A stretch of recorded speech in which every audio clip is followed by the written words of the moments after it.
कौन है ये? कौन है ये कुर्सी?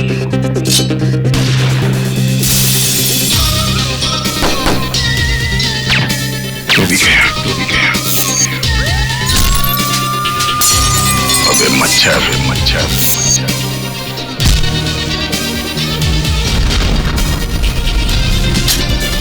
सोच के आगे, जुर्म के पीछे।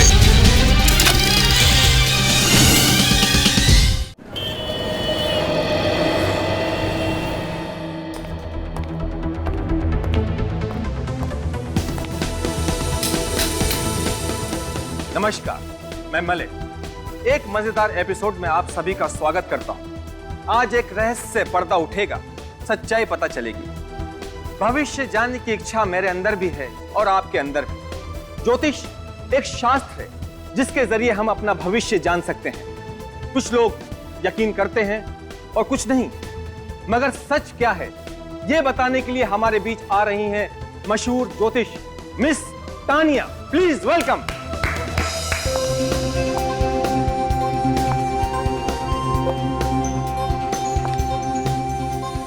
Hello Malay. हेलो, प्लीज आइए। श्योर।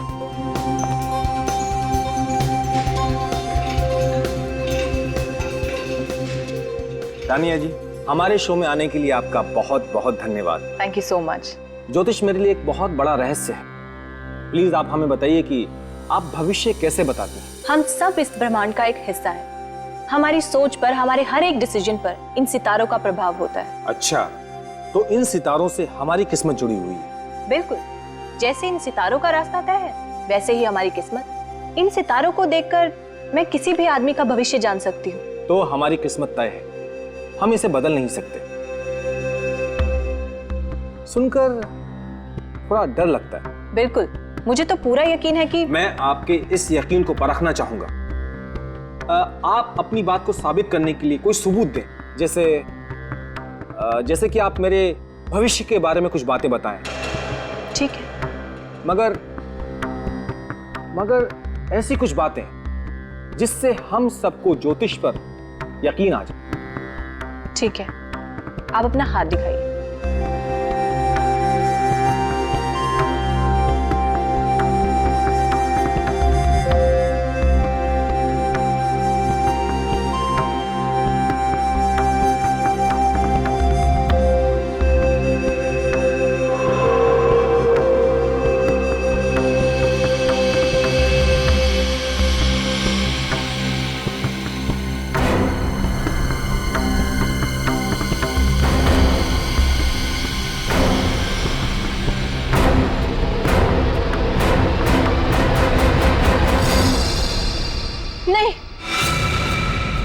नहीं हो सकता। तुम इंटरव्यू के लिए मान गए और हमारे साथ यहाँ स्टूडियो में मौजूद हो, विश्वास ही नहीं हो रहा है।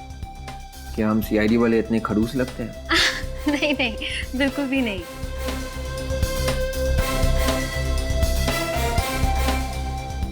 क्या हुआ विवेक, परेशान लग रहे हो? कैमरा और लाइट्स को देखकर नर्वस तो नहीं हो रहे? जी हाँ, ये कैमरा और लाइट्स थोड़ा नर्वस कर रहे हैं मुझे। ओके ठीक है विवेक, नो प्रॉब्लम। हम इंटरव्यू से पहले एक रिहर्सल कर लेते हैं ताकि तुम्हें कैमरा और लाइट्स की आदत हो जाए।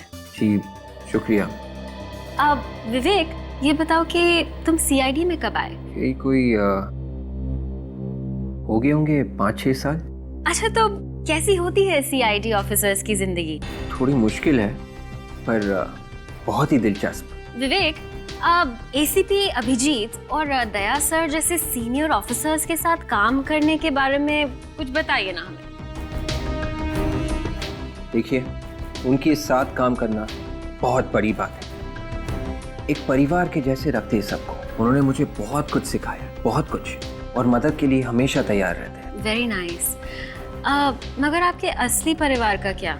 आपके माता पिता को डर नहीं लगता? लगता है।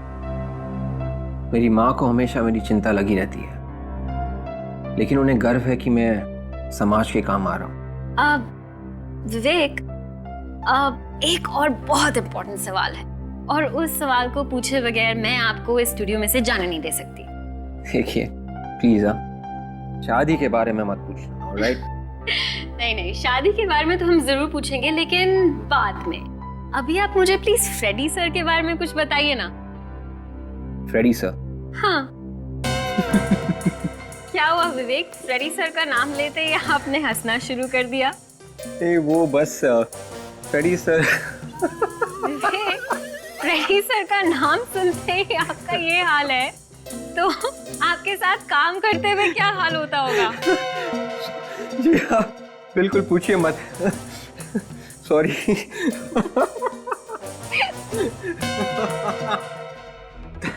तानिया जी, जो होने वाला है वो बताने के लिए कहा था। आपकी ये घबराहट तो मुझे भी डरा रही है। ऐसी कौन सी बात है?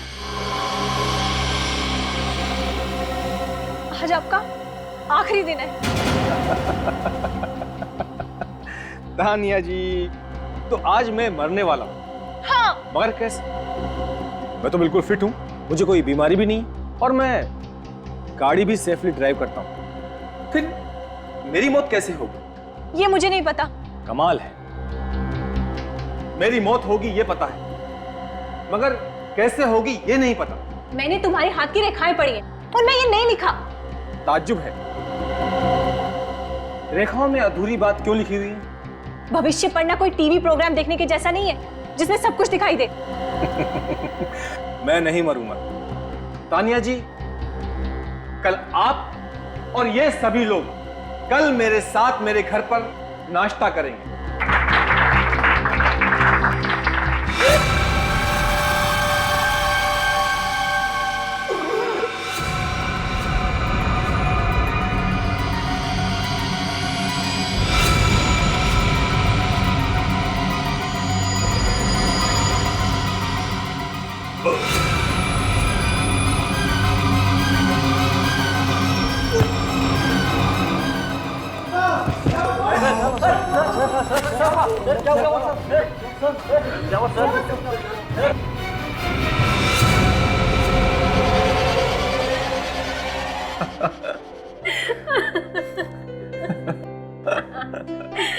विवेक, बिल्कुल विश्वास नहीं होता कि तुम इतना मजाक कर सकते हो। अब आपको सच बातों पर हंसी आती है तो क्या करें?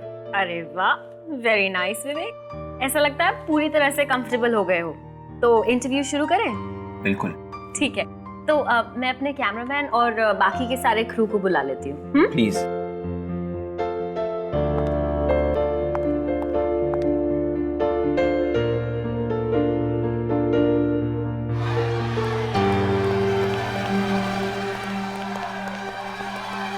रागिनी, क्या हुआ? पता नहीं विवेक, पर कुछ तो गड़बड़ जरूर है। गड़बड़? भाई साहब, क्या हुआ? शायद उस तरफ कुछ हुआ है।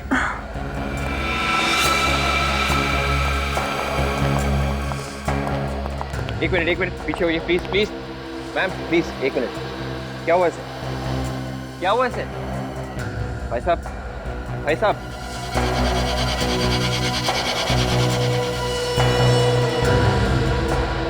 ये तो मर चुका है। देखिए, मैं इंस्पेक्टर विवेक हूँ, सीआईडी से। सीआईडी? जी हाँ। आप लोग प्लीज पीछे जाइए, प्लीज प्लीज। आप में से कोई भी इस बॉडी को हाथ नहीं लगाएगा और ना ही इस बिल्डिंग के बाहर जाएगा जब तक मैं ना कहूँ। ऑलराइट, गेट बंद कर दीजिए प्लीज।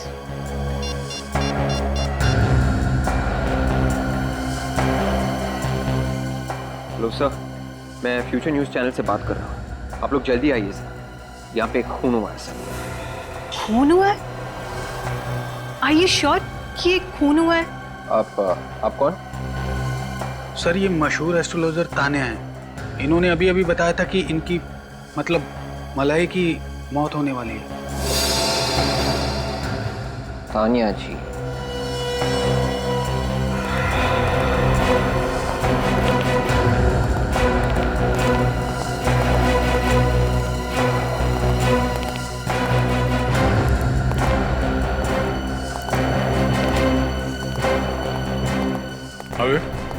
मलाई।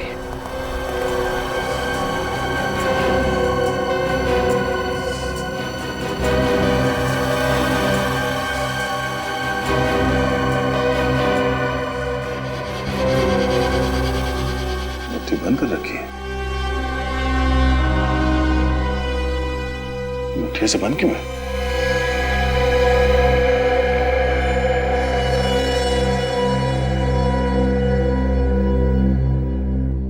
लाश तो क्यों ठंडी हो गई, एकदम बर्फ की जैसे।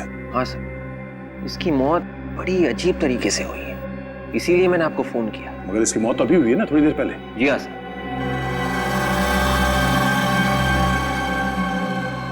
ऐसा लगता है ये लाश किसी फ्रीजर में रखी गई थी।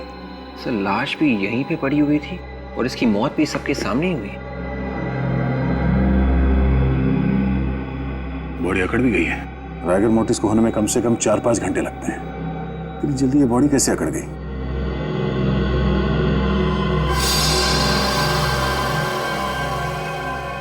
आंखें भी अकड़ गई है और आंखें सफेद भी हो गई। सचिन, ये बॉडी कुछ गड़बड़ है। ये केस डॉक्टर सालुंके की हालत खराब करने वाला है। एक काम करो, लाश को फॉरेंसिक लैब भिजवा दो। डॉक्टर साहब को ये लाश इसी हालत में देखनी चाहिए।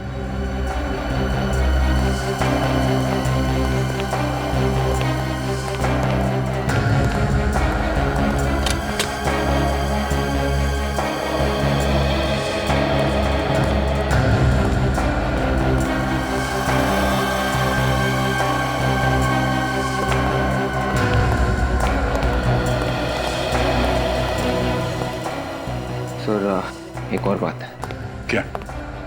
वो तानिया है सर, एक एस्ट्रोलॉजर। मलय उसी का इंटरव्यू ले रहा था। दोनों बैठे हुए थे और रिकॉर्डिंग चल रही थी। उसी बीच मलय ने तानिया को अपना हाथ दिखाया।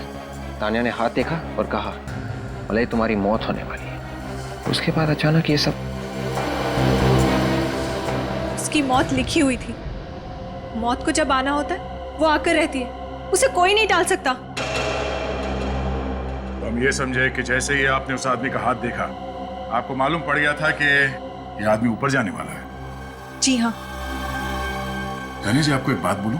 मैं आपके बारे में कुछ नहीं बताऊंगी। हमने बड़े बड़े पाखंडी और तांत्रिकों को देखा है, समझी? ज्योतिष विज्ञान कोई पाखंड नहीं है। तो क्या ज्योतिष विद्या एक करंट की तरह है, हा? जो हाथ में तार लगा और फौरन झटका लगा? क्यों? मतलब उस आदमी का हाथ देखते तुम्हारे दिमाग ने बोल दिया कि आदमी मरने वाला है। हा? तुम क्या अंतर्यामी हो, भगवान हो, क्या हो तुम? सर ये भी तो हो सकता है कि ये खूनी के साथ मिली हुई हो। ये आप क्या कह रही हैं? मौत तो ऊपर वाले के हाथ में होती है। हम तो सिर्फ एक जरिया है और मैं चाहकर भी मौत को नहीं बुला सकती। तो मलय कैसे मर गया?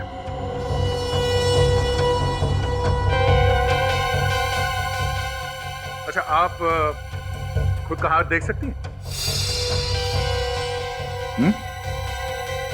क्या आपका ऊपर वाला आपको बता सकता है कि अभी थोड़ी देर में आपके साथ क्या होने वाला है? नहीं। मैं आपका हाथ बिना देखे बता सकता हूँ कि आपके साथ क्या होने वाला है। क्या होने वाला है? ये लेडी ऑफिसर सबके सामने तुम्हें गर्दन से पकड़ेगी और यहाँ से घसीटते हुए सीआईडी वैन तक ले जाएगी और फिर वहां से सीआईडी ब्यूरो में घंटों तक पूछताछ करेगी, जब तक तुम ये नहीं बता देती कि मौत की भविष्यवाणी हुई कैसे। आप मुझे अरेस्ट करेंगे? अरेस्ट भी करेंगे और लेके भी जाएंगे। इसमें मेरा क्या कसूर है? उसने मुझे बोला था कि वो जब सबके सामने हाथ दिखाए तो मैं बोल दूं कि उसकी मौत होने वाली है।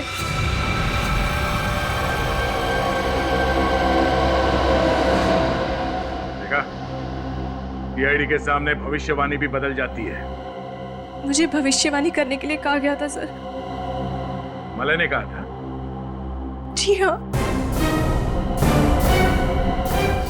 तुम सच बोल रही हो? मैं सच बोल रही हूँ सर। अगर मैं गुनहगार होती तो मैं वहां क्यों रुकती?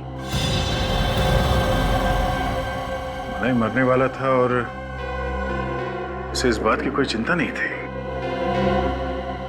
मलय मरना क्यों चाहता था? चक्कर क्या है?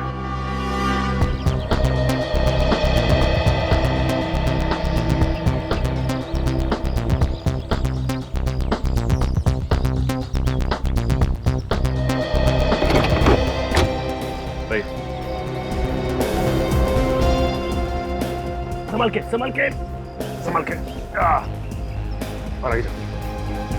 दौड़ मानो।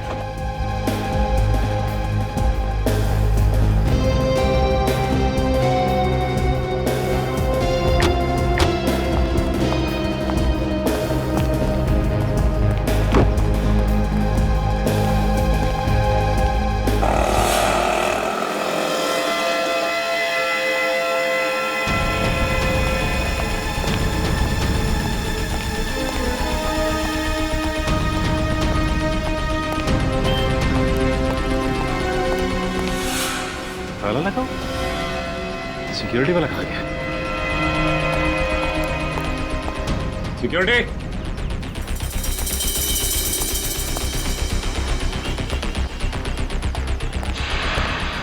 Security, security. भाई साहब ये सिक्योरिटी वाला खा गया। पता नहीं सर। पता नहीं, दरवाजा क्यों खुला है? ये दरवाजा, लाश कहाँ गई?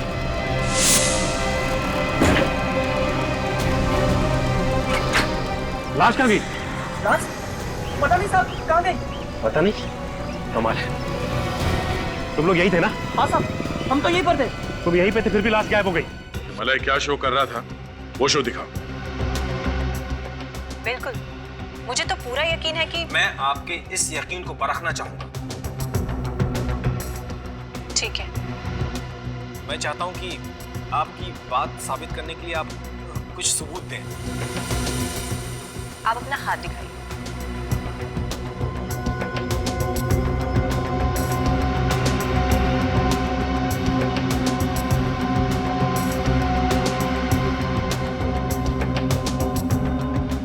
ये नहीं हो सकता। नहीं हो सकता? आपकी घबराहट तो मुझे डरा रही है। आज आपका आखिरी दिन है। एक मिनट, जरा पॉज करो, रिवाइंड करो उसे, प्ले करो। ये बार बार अपनी घड़ी की तरफ क्यों देख रहा है? हाँ सर, और बार बार पसीना भी आ रहा है। लगता है मलाई कोई टेंशन में था।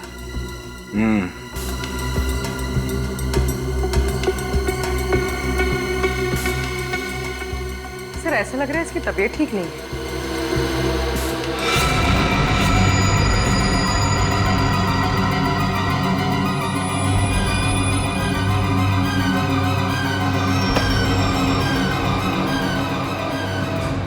क्या बात है सर? मलाई अपने प्रोग्राम में अजीब अजीब करतब कराने में बहुत मशहूर था। कहीं ये भी उसके दिमाग का फितूर तो नहीं? हा? ये भी प्लान था?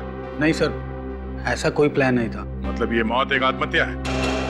मलाई का शरीर बर्फ की तरह जम गया था, कैसे? मुझे कुछ नहीं पता सर। मैं तो सिर्फ ये सोच रहा हूँ कि उसके बिना मैं शो कैसे करूंगा।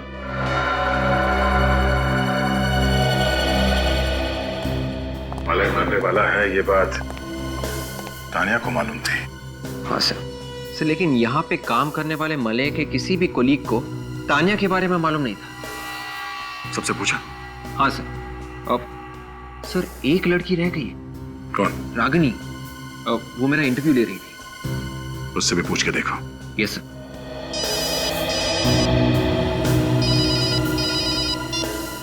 हाँ सचिन। क्या? मलाई की बॉडी गायब हो गई? ठीक है, हम लोग अभी आते हैं। इतनी खुली जगह से कोई लाश कैसे चुरा के ले गया? कैसे? सर मैंने हर जगह देखा, लेकिन समझ में नहीं आ रहा कि लाश गई तो गई कहाँ।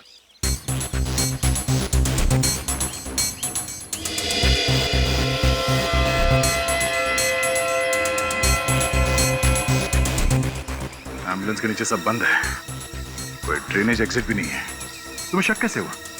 सर जब मैं डेड बॉडी को अंदर रखवा के यहाँ से निकल रहा था तो सामने देखता हूँ कि गेट पे ताला लगा हुआ है और सिक्योरिटी गार्ड भी नहीं। वहाँ सिक्योरिटी गार्ड को ढूंढता हुआ मैं यहाँ से इस तरफ आया, यहाँ नोटिस किया कि एम्बुलेंस का दरवाजा खुला हुआ है। ये दरवाजा,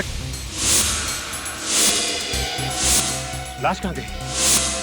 ओह, मतलब तुम यहाँ से गेट की तरफ चल के गए, तुमने पीछे मुड़ के नहीं देखा, और उसी दौरान किसी ने मलाई की लाश को यहाँ से गायब कर दिया। हाँ सर, और इन्होंने भी नहीं देखा मुझे। एम्बुलेंस से किसी को एक लाश ले जाते हुए देखा? नहीं सर। शायद लाश को किसी बड़े से थैले में रखा हो। हाँ? नहीं सर, ऐसा तो किसी को नहीं देखा। अच्छा, सर ये कैसे हो सकता है? कोई लाश ले गया और किसी ने देखा तक नहीं। वही तो कुछ नहीं। सर मैंने सबसे पूछा, लेकिन सबका एक ही जवाब कि किसी ने कुछ नहीं देखा। ये लोग क्यों नहीं बता रहे हैं ये तो मालूम नहीं, मगर ये सब एक प्लान है। अगर ये गेट खुला होता तो एम्बुलेंस यहाँ गेट से बाहर चला गया होता, मगर नहीं, गेट बंद था और वहाँ पे कोई सिक्योरिटी गार्ड भी नहीं था। और मैं सिक्योरिटी गार्ड को देखने भी गया। एम्बुलेंस के दरवाजे के पास भी कोई नहीं था सर। बिल्कुल, ये सिक्योरिटी गार्ड भी मिला हुआ है इस प्लान में।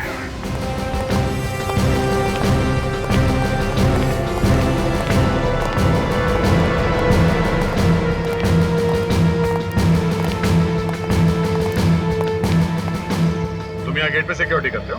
जी सर। कहाँ गए? सब पानी लेने गए सर, गर्मी बहुत है। पानी लेने गए थे आधे घंटे से। सब किसी से कहिएगा मत, वो जब से मौत हुई है ना सब मालिया साहब, तब से ऑफिस जैसे बंद सा हो गया है, इसीलिए थोड़ी देर बैठ गया वहाँ। इसलिए ताकि मलय की बॉडी चुराई जा सके। चोरी हो गई साहब, इसमें मेरा कोई हाथ नहीं साहब, मुझे कुछ नहीं मालूम। बिल्कुल मौके पर ही गायब हो गए थे तुम? हाँ? और नहीं मैम, एक फोन आ गया था, उसी को अटेंड करने गया था और थोड़ी देर बैठ गया मैं। फोन किसे? तो पता नहीं साहब, लेकिन जब मैं वहाँ पहुँचा तो फोन कट गया। मुझे लगा घर पे फोन होगा, इसलिए थोड़ा इंतजार करने लगा।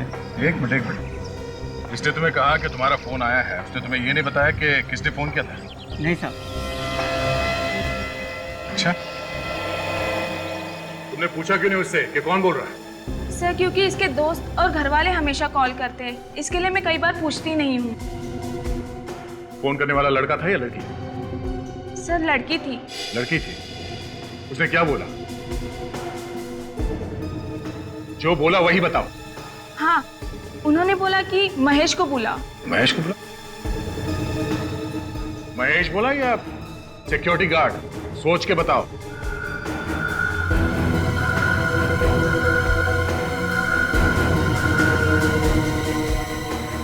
सॉरी सर, सिक्योरिटी गार्ड बोला था। Security guard? हाँ सर, कहा था कि जो मेन गेट पे सिक्योरिटी गार्ड है उसे बुलाओ। सर, मुझे तो लगता है कि ये रिसेप्शनिस्ट मिली हुई है, कोई फोन नहीं आया। कॉल करने वाले ने कहा कि सिक्योरिटी गार्ड को बुलाओ। नहीं सचिन, ये रिसेप्शनिस्ट मिली हुई नहीं है।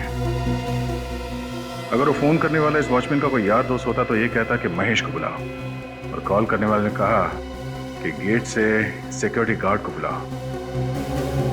वो फोन करने वाली लड़की इसी टीवी स्टेशन में है।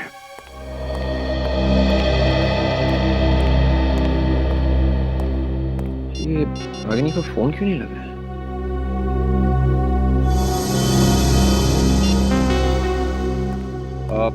देखिए भाई साहब, ये आपकी रिपोर्टर जो है रागिनी, वो अभी कहाँ होगी? कौन? रागिनी? रागिनी इस नाम का तो कोई नहीं यहाँ पर। देखिए, शायद आपको मालूम नहीं होगा, आप प्लीज अपने रिकॉर्ड में चेक कीजिए। रागिनी, रिपोर्टर। मैं पिछले 5 साल से यहाँ काम कर रहा हूँ, अब मुझे नहीं पता होगा तो कैसे पता होगा सर? फिर वो कौन सी रागिनी थी जिसके साथ मैं इंटरव्यू रूम में रिहर्स कर रहा था? Interview room? हाँ, वो तो बंद होना चाहिए था। देखिए, वो रूम खोला गया था, मैं वहाँ रागिनी के साथ इंटरव्यू के लिए रिहर्स कर रहा था। देखिए, आप एक काम कीजिए, आप अपने प्रोग्रामिंग हेड मिस्टर सुधीर को अभी के अभी बुलाएं, मुझे उनसे मिलना है। ठीक है सर। थैंक्स।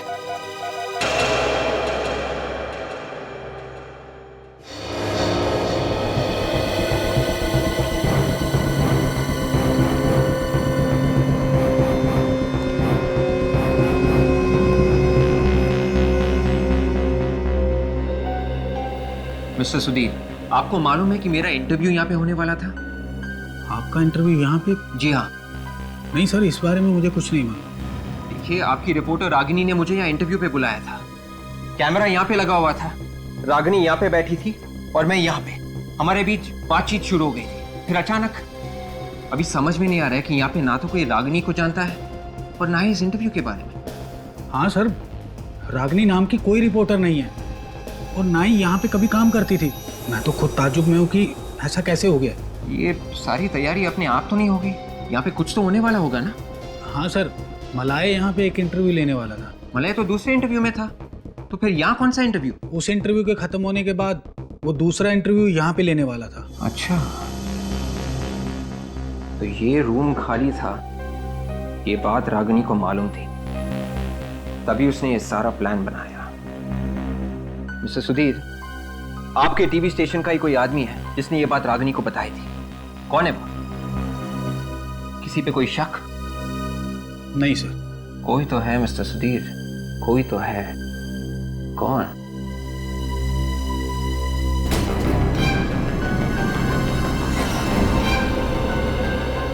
मिस्टर सुधीर, वो आदमी कहाँ है जिसने इस कमरे का दरवाजा खोला था?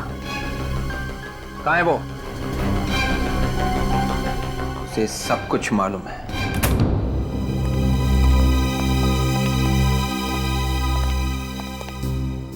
कहाँ है वो? पता नहीं सर। पता कैसे नहीं? सर वो यहीं बैठता है, शायद किसी काम से बाहर गया होगा। कमल नाम है उसका। कमल? मेंटेनेंस वाला आदमी मिला विवेक? नहीं सर, लेकिन उसका नाम कमल है सर। वो यहीं कहीं होना चाहिए। शायद वो भी फ्रॉड हो। सर कोई ताजुब की बात नहीं है, लेकिन वो यहीं का एम्प्लॉय लग रहा था। सर आप मुझे थोड़ा वक्त दीजिए, मैं उसे ढूंढ निकालता हूँ please. Relax relax Vivek, tension मत लो। हाँ सचिन, तुम जाके देखो, ढूंढो उसे। आइए भाई सर। जी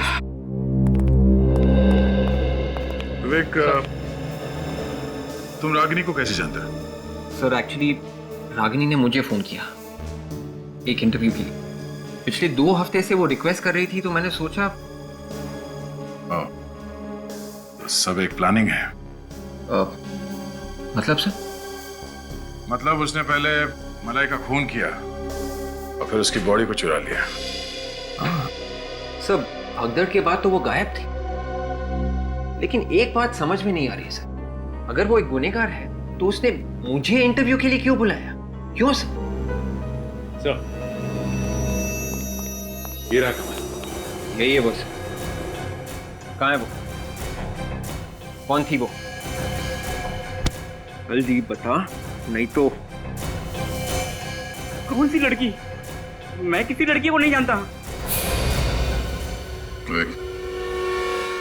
सर आज सुबह इनके साथ एक लड़की आई थी यहाँ पे। हाँ कौन थी वो? सर मैं नहीं जानता। तो तुमने इंटरव्यू रूम क्यों खोला उसके लिए? सर वो तो मलय सर ने कहा था कि वो मैडम को इंटरव्यू में बिठाओ करके। मलाई ने? मलाई की मौत का फायदा उठा के अपना इल्जाम उसके सर पे तो नहीं डाल रहे हो तुम? नहीं नहीं सर। सबूत है तुम्हारे पास? सर सबूत?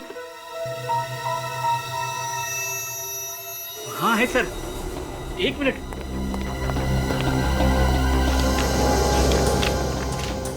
ये देखिए सर, ये देखिए सर, ये मलय सर ने खुद उस लड़के को वहां बिठाने के लिए कहा था और पूरा सेटअप करने के लिए कहा था।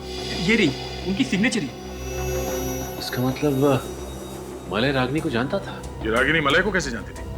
सर वो तो पता नहीं। मलय सर ने मुझे कल शाम को ही रागिनी जी से मिलवाया था और कहा था कि मैडम ऑफिस आए तो उन्हें इंटरव्यू रूम में बिठा देना। सर हो सकता है मलय भी रागिनी के साथ इस प्लान में शामिल हो। इस मलाई और रागिनी के बीच में क्या संबंध है, पहले वो पता करना चाहिए।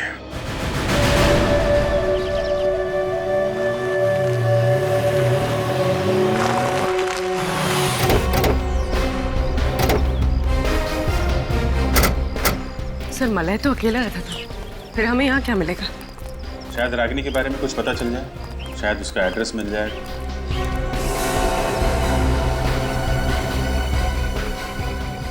टीवी चल रहा है अंदर? सर अंदर आत्माएं नाच रही हैं। देखें कौन सी आत्माएं हैं।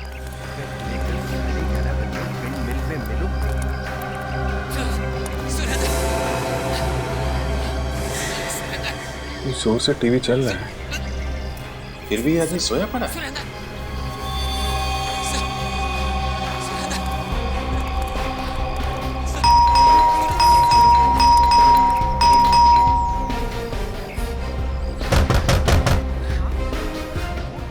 कुछ गड़बड़ है, दरवाजा तोड़ना पड़ेगा। तोड़ोगे? Sir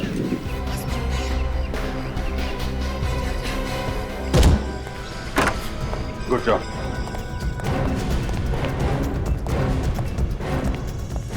hello, excuse me.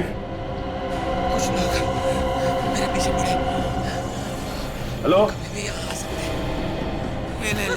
My god, ये तो मर गया।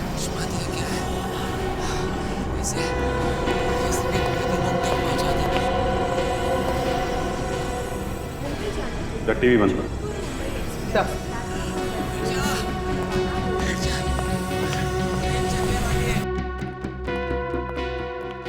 घर को अच्छी तरीके से चेक करो। नहीं कर सर।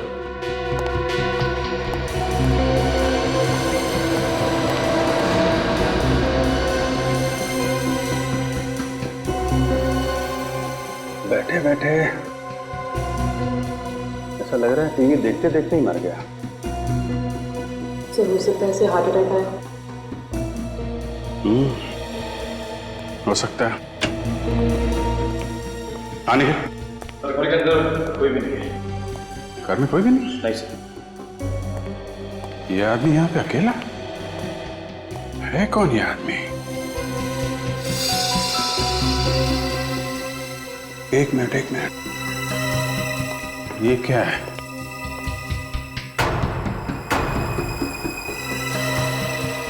ये क्या है?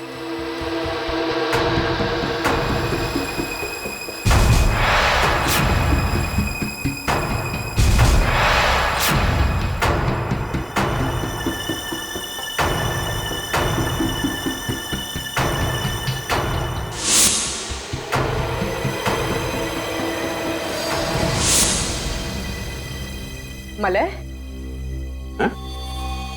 ये मलय? हाँ सर। मगर इसकी लाश यहाँ पे कैसे पहुंची? तो चुराने वाले ने यहाँ पे छोड़ दिया होगा। अरे मगर चुराया ही क्यों? ये देखो, ये सोने की चेन, घड़ी और ये अंगूठी वगैरह सब के सब वैसे के वैसे ही हैं। कुछ भी नहीं चुराया।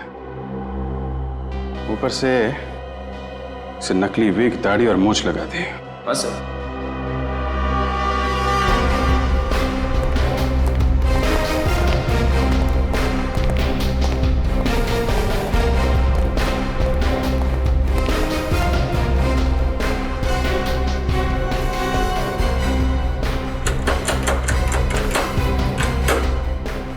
लॉक तो बिल्कुल ठीक ठाक है। दरवाजा तोड़ने का कोई निशान नहीं। कहीं ऐसा तो नहीं जिसने मलय की लाश यहां रखी उसके पास इस घर की चाबी हो? चाबी से दरवाजा खोला, लाश को यहां पे रखा और चुपचाप निकल गया। लेकिन एक बात समझ में नहीं आ रही है, खूनी यहां पे मलय की लाश रखने के लिए आया था क्या? क्यों? है कौन वो आदमी? रागिनी तो यहाँ नहीं है। रानी तो फिर कहाँ है? वो अपने घर गई है। मगर रागिनी तो यहीं पे रहती है ना? सर वो नासिक की रहने वाली है। यहाँ मैंने अपना घर उन्हें किराए पर दिया था। ओह, और कब गई वो यहाँ से? आज सुबह कुछ 12 बजे के आसपास। 12 बजे के आसपास? मलय का खून हुआ सुबह 10 बजे और ठीक 2 घंटे बाद 12 बजे वो यहाँ से भाग गई। क्या वो खून में शामिल? ये कहाँ फंसा दिया मुझे? अच्छा, रागिनी के घर वालों का नंबर तो होगा ना आपके पास? हाँ सर है, मैं अभी देता हूँ सर। घर पे फोन करके पता करो कि रागिनी वहां पहुंची है कि नहीं। Yes sir. Thank you. Ragini काम क्या करती है? सर वो एसी रिसर्च लैब में रिसर्चर है। एसी रिसर्च लैब, फ्रिज के ठंडा रखने की क्षमता को और बेहतर बनाने वाली कंपनी। सर, रागिनी ने फिर से झूठ बोला। वो अपने घर गई नहीं। यही उम्मीद भी थी।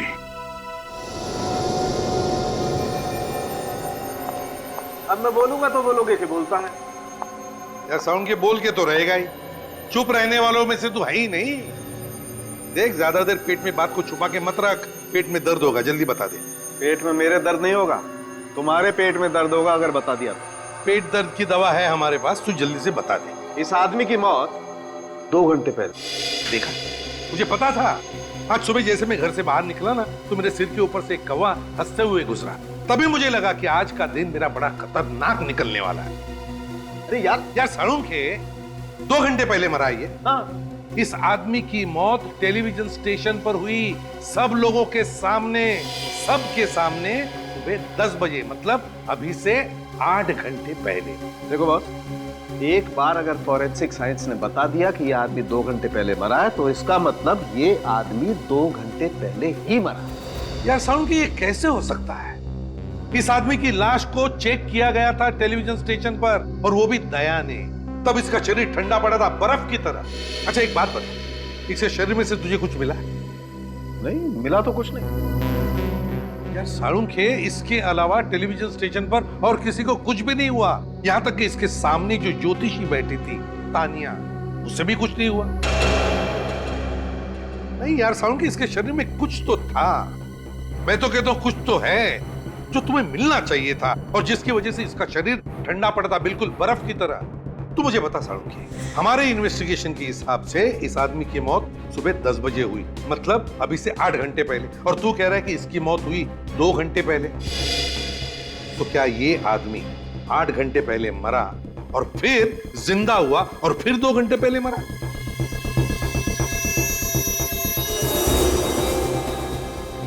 वैसे शरीर ठंडा हो जाने से दिल की धड़कनें तो कम हो जाती। इतनी कम हो जाती है कि ये मरा हुआ लगे? थ्योरी के हिसाब से हाँ। एक बात और, क्या? ये देखिए यहाँ इसकी गर्दन पर ये जो 2 निशान है, इंजेक्शन के निशान है बॉस। इस आदमी को यहां से जहरीला इंजेक्शन दिया गया है और उस जहर से ही इस आदमी की मौत हुई। यह आदमी जहर से मरा, इसे इंजेक्शन दिया गया जहर का। किसने दिया इसे जहर का इंजेक्शन? किसने? हमें रागिनी के बारे में कुछ पूछताछ करनी है। ये सीआईडी रागिनी के पीछे क्यों पड़ी हुई है? जहाँ जहाँ गुनाह वहाँ वहाँ सीआईडी। शायद रागिनी के हाथ खून में रंगे है। खून? नहीं, ये हो ही नहीं सकता। वो कब से नहीं आई है काम पे नहीं आई? अरे सर, वो तो आज भी काम पे आई हुई है। आई है? कहाँ है वो? अपने लैब में। कहाँ है लैब? चलिए मैं आपको बताता हूँ। चलिए। रागिनी के लैब का दरवाजा सर ज्यादातर बंद ही रहता है। दरवाजा खुलवाना पड़ेगा। रागिनी, रागिनी दरवाजा खोलो। रागिनी। सर, रागिनी दरवाजा नहीं खुल रही है, पता नहीं क्यों। चाबी तो है ना तुम्हारे पास? जी सर। बोलो।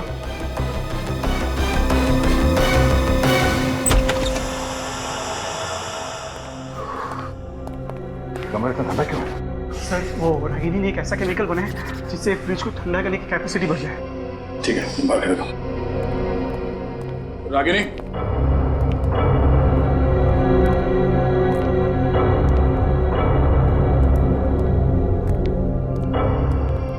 Ragini. My God. Ragini. Sir, इसकी बॉडी तो ठंडी पड़ गई, बिल्कुल बिल्कुल बर्फ की तरह। सर, ये तो मर चुकी है। ठंड की वजह से इसकी मौत हो गई।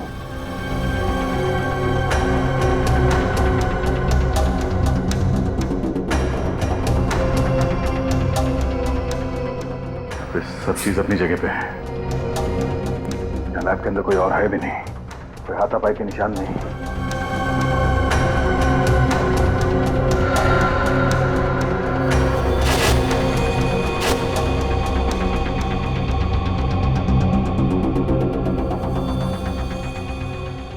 रागिनी डर के मारे आत्महत्या तो नहीं कर ली?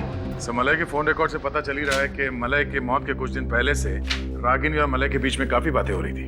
अच्छा, साळुंखे, ये जो रागिनी की लैब में से हमें केमिकल मिला, इसके बारे में क्या पता चला? बस इस केमिकल को अगर इस रूम में छोड़ दिया जाए तो इस रूम में भी बर्फ जम जाएगी।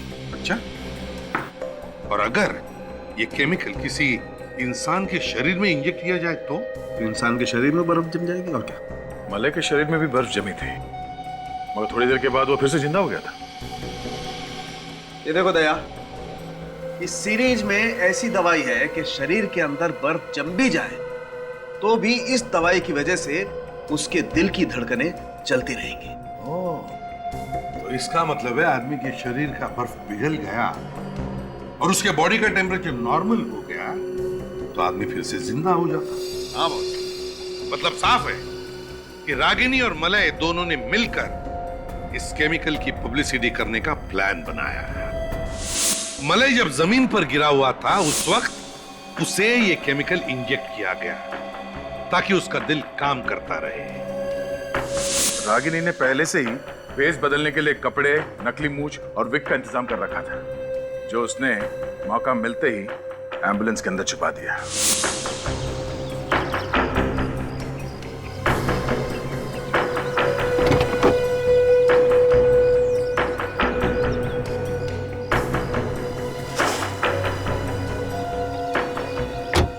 मलय को एम्बुलेंस में डालने के वक्त तक होश आ गया था और जैसे एम्बुलेंस का दरवाजा बंद हुआ वो उठा और उसने भेस बदल लिया।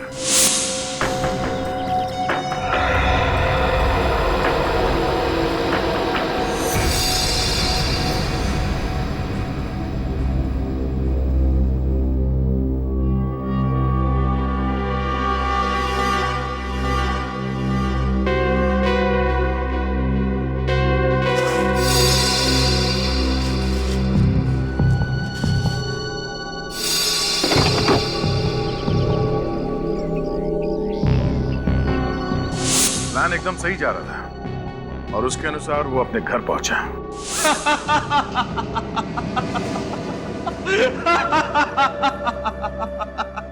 सब कुछ कितनी आसानी से हो गया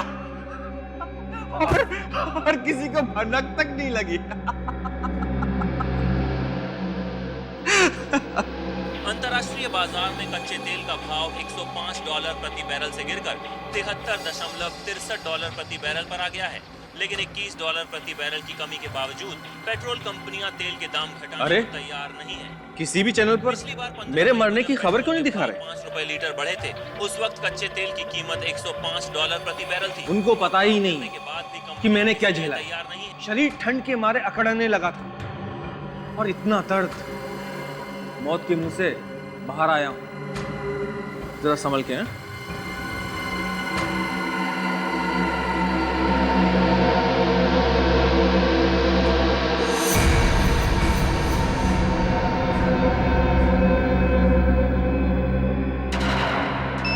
और वहां पे रागिनी पहले से ही उसका इंतजार कर रही थी और उसने मलय को वो जहर वाला इंजेक्शन दे दिया।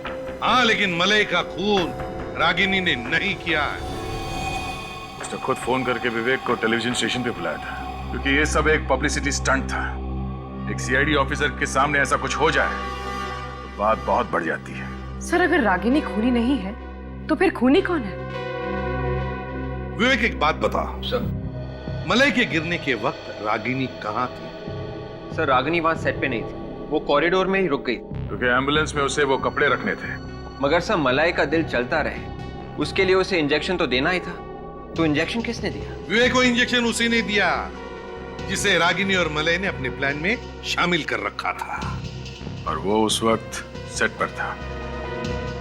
हाँ दया, समझ गए ना खूनी कौन है?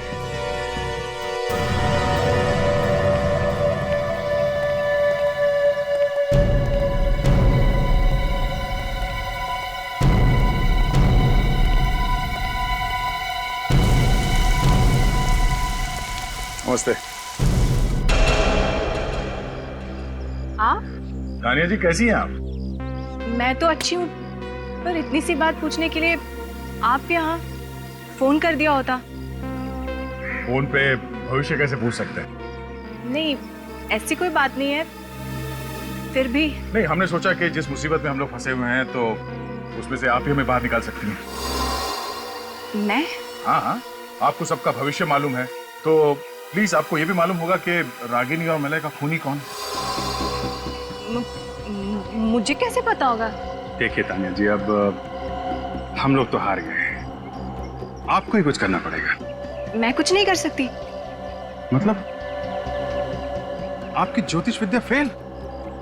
क्यों फेल? क्योंकि ऐसा लग रहा है जैसे आपको ज्योतिष का कोई ज्ञान ही नहीं है।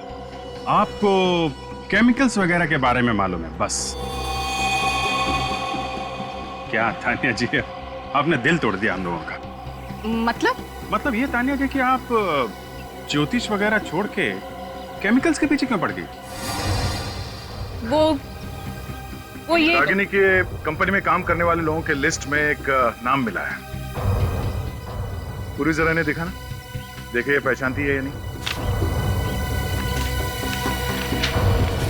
इस लड़की को पहचानती हो?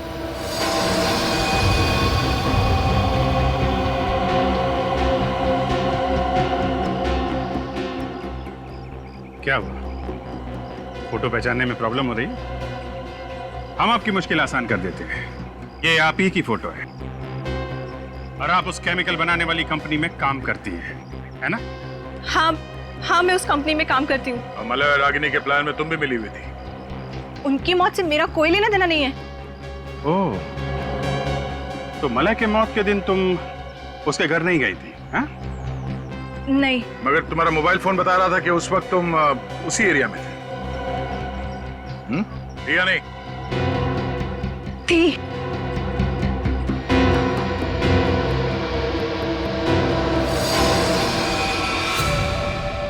खूनी जब भागने की कोशिश करता है ना, तो उसका एक ही इलाज है।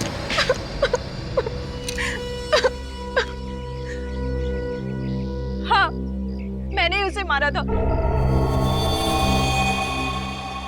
मैंने ही मलय को मारा था, वो जहर वाला इंजेक्शन देके उसके घर पर।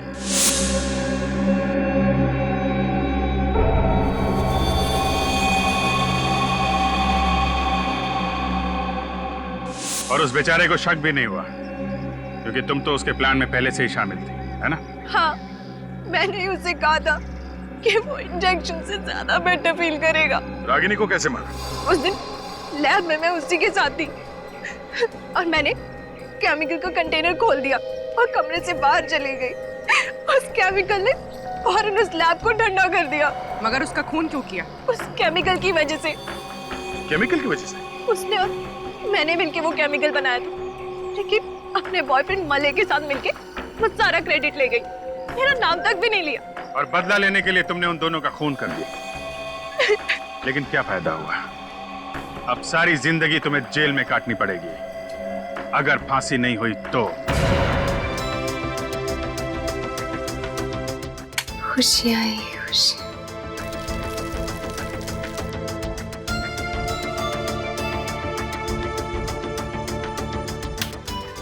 ढेर सारी खुशियां चारों तरफ, पर ये खुशियां आएंगी कब, ये नहीं जानती।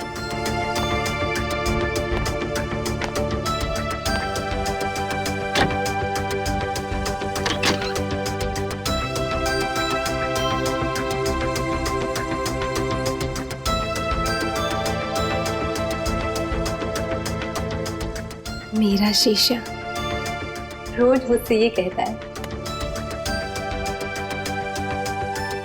कि मैं दुनिया की सबसे खूबसूरत लड़की हूँ।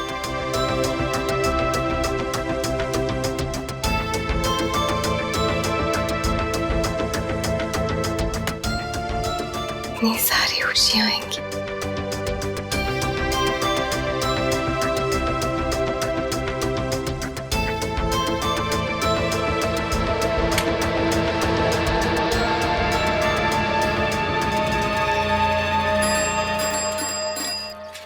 अरे नथु, कहाँ जा रहे हो? इतने बड़े बड़े दूध के डब्बे लेके यात्रा पे तो नहीं जा रहा हूँ, अरे दूध देने जा रहा हूँ। अच्छा ठीक है, जाओ, ज्यादा वक्त मत लगाना। हाँ। जा। ये आवाज? कोई बचाओ! ए, कौन है वहाँ? अरे कोई बचाओ उस लड़की को!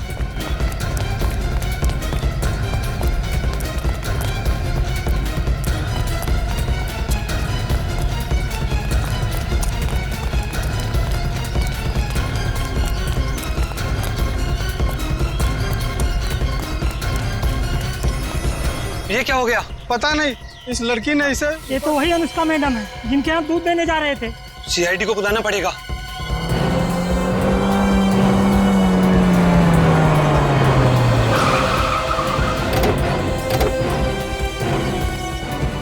मैंने ही कॉल किया था सर आपको। सर ये अनुष्का मैडम है, 9वीं वाले में रहती है इसी बिल्डिंग पे। हटिए प्लीज, क्लास से दूर खड़े रहिए।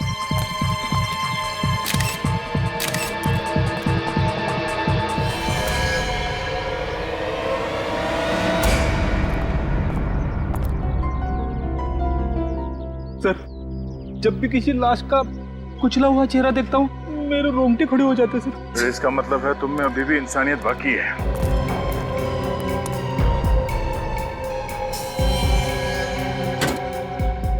जिस तरह इसका चेहरा और लगता है ये लड़की सीधे सर के बल नीचे गिरी है। मैक्सिमम इम्पैक्ट सर के बल हुआ है। कहीं धक्का तो नहीं दिया इसे? बड़ी कह नहीं सकते।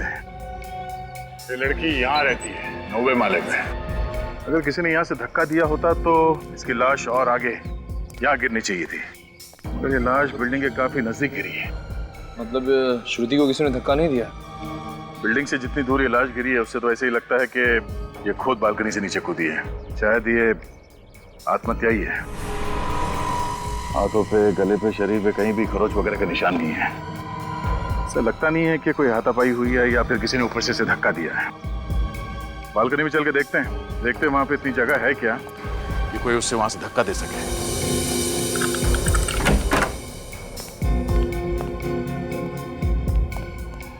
तुम ये खड़े रहो। जी।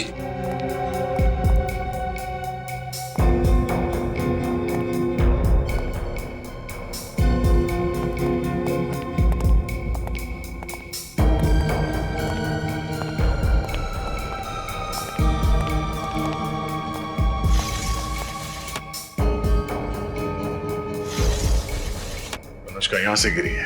कमरे की हालत देखकर ऐसा नहीं लग रहा है कि अनुष्का के साथ किसी की हाथापाई हुई हो। सारे सबूत आत्महत्या की तरफ इशारा कर रहे हैं। सर कहीं ऐसा तो नहीं कोई ये चाहता हो कि हम इसे खून समझे? हो सकता है। एक काम करो, घर की अच्छी तरह से तलाशी लो। जल्दी। सर।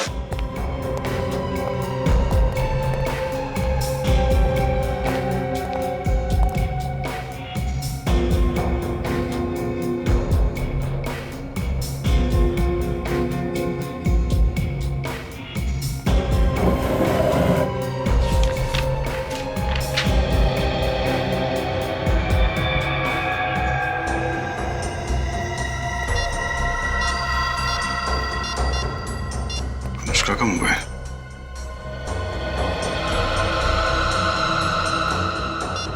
सर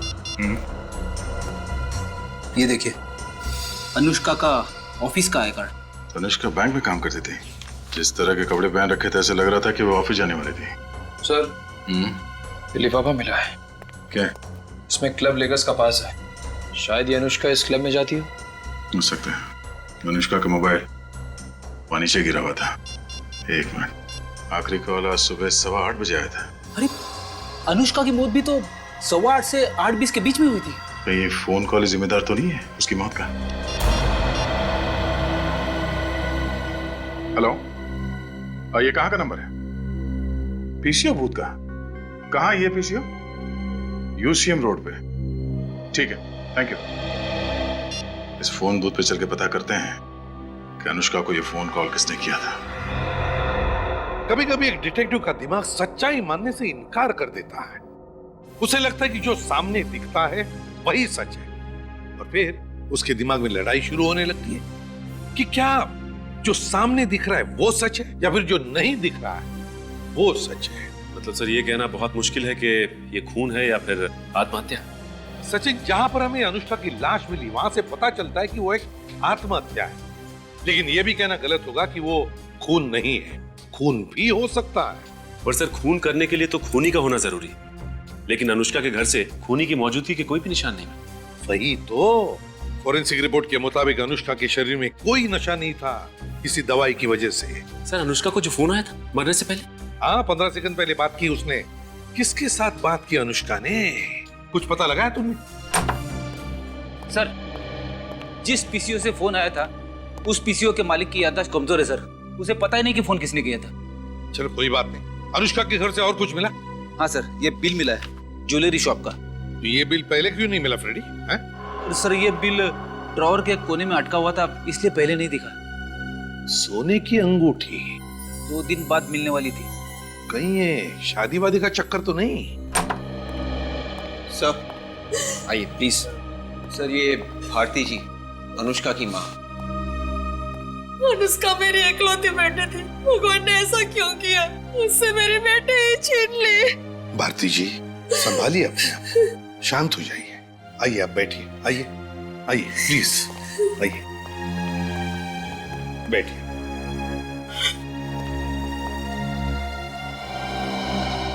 लीजिए। जब भारती जी ये बताइए कि अनुष्का को किसी बात की चिंता थी जिसकी वजह से ये सब? बिल्कुल भी नहीं। अगर उसे ऐसा कोई गम होता तो वो मुझसे कभी नहीं छिपाती। अनुष्का का किसी के साथ कोई झगड़ा वगड़ा तो नहीं हुआ था ना? एक भोली भाली लड़की की किसी के साथ क्या दुश्मनी हो सकती है? अच्छा, आपकी अनुष्का के साथ फोन पर अक्सर बात भी तो होती होंगी? हर रोज होती थी। उसने कभी कुछ बताया आपको? उसने मुझे बताया था कि उसकी जिंदगी कोई नया मोड़ लेने वाली है। कैसा मोड़? वो तो बताया नहीं, कह रही थी सरप्राइज है। और जिस दिन ये सरप्राइज पे से पर्दा उठाएगी वो दिन मेरे लिए सबसे ज्यादा खुशी का दिन होगा। तो क्या कोई शादी वादी की बात थी क्या? वो तो बताया नहीं सर, बताने से पहले ही। ये एक ज्वेलरी शॉप का बिल मिला है हमें अनुष्का के घर से, सोने की अंगूठी का। सोने की अंगूठी? वो तो कभी भी सोना खरीदती नहीं थी। तो हो सकता है किसी को देने के लिए बनवाई हो। सोने की अंगूठी? ये भी हो सकता है कि शायद वो किसी लड़के को देना चाहती हो। मुझे इसके बारे में कुछ नहीं मालूम सर। मैंने कई बार अनुष्का से कहा कि शादी कर ले, लेकिन वो हमेशा मेरी बात टाल देती थी। हो सकता है यही सरप्राइज आपको देना चाहती थी।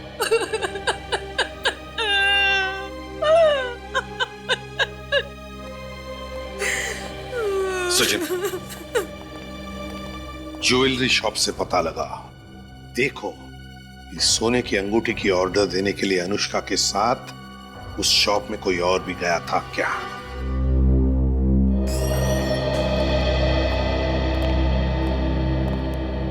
आइए सर, बताइए क्या दिखाऊं आपको? हम लोग सीआईडी से, और हम कुछ देखने नहीं बल्कि आपको कुछ दिखाने आए।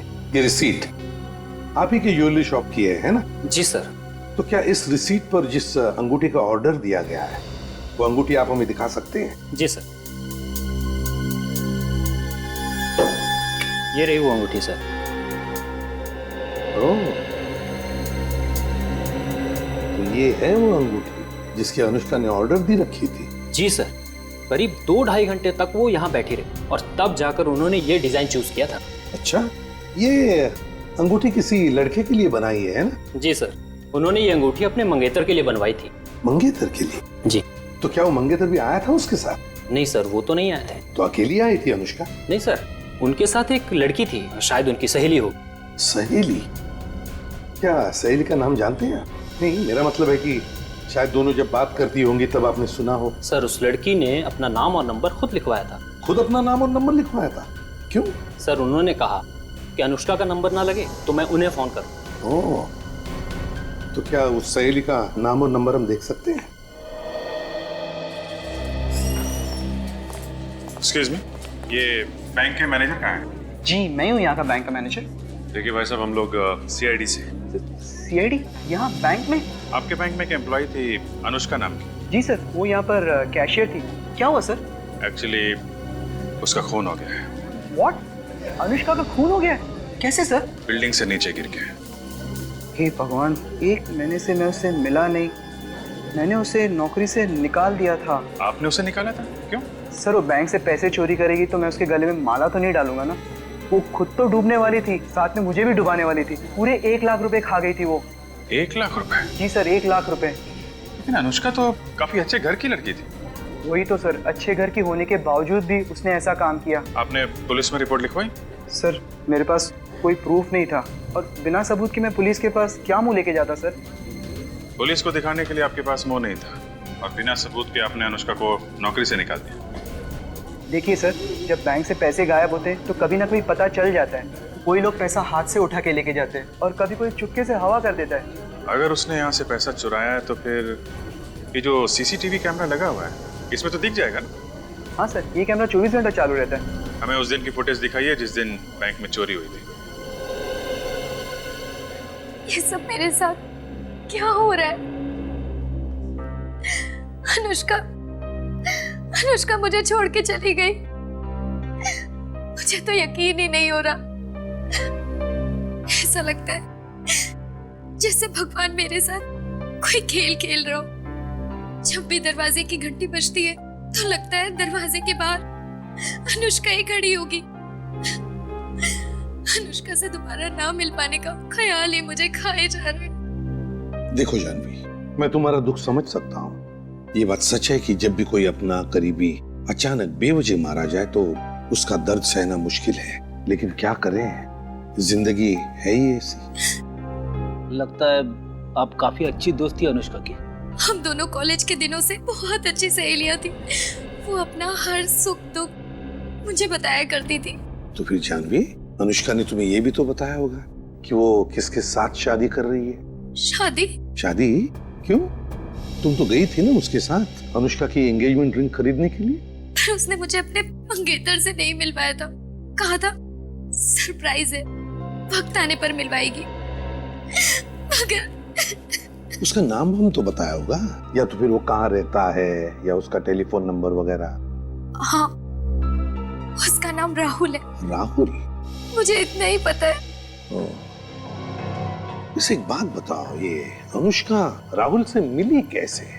अनुष्का को इंटरनेट पे चैटिंग करने का बहुत शौक था।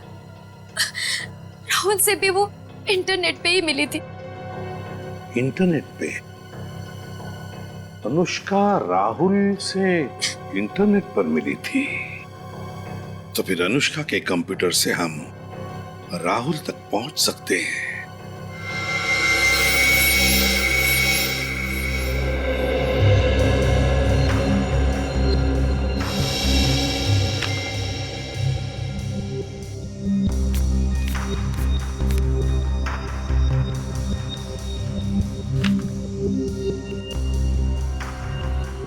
सब कुछ तो ठीक ठाक लग रहा है। नहीं सचिन, कुछ तो है जो हमारी नजरों से छुप रहा है। कुछ तो है। लेकिन सर ऐसा क्या हो सकता है?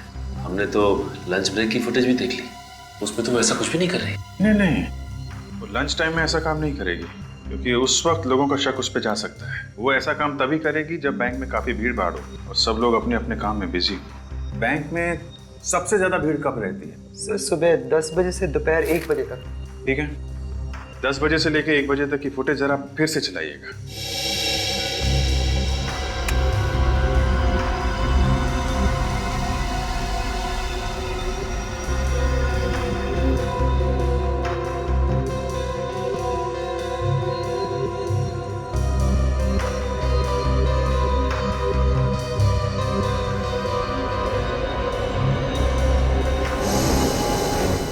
ये देखा सचिन? कैसा? 1 मिनट, ये जरा स्टॉप करें, स्टॉप। जरा इसको पीछे।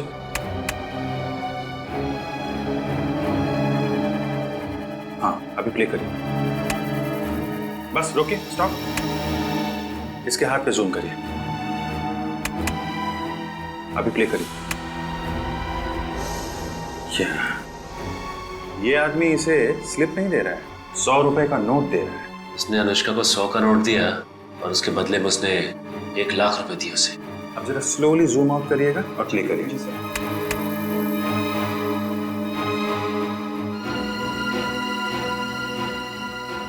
लेकिन इसका चेहरा दिखाई नहीं दे रहा है। कोई बात नहीं सचिन, इसकी जैकेट और दाढ़ी दिख रही है ना, और ये आदमी करीब 5 फीट 5 इंच के करीब होगा। ये आदमी ही वो चाबी है जिससे हम इस केस के सारे ताले खोल सकते हैं। ओहो, कौन आ गया इस वक्त? आ रहा हूं बाबा।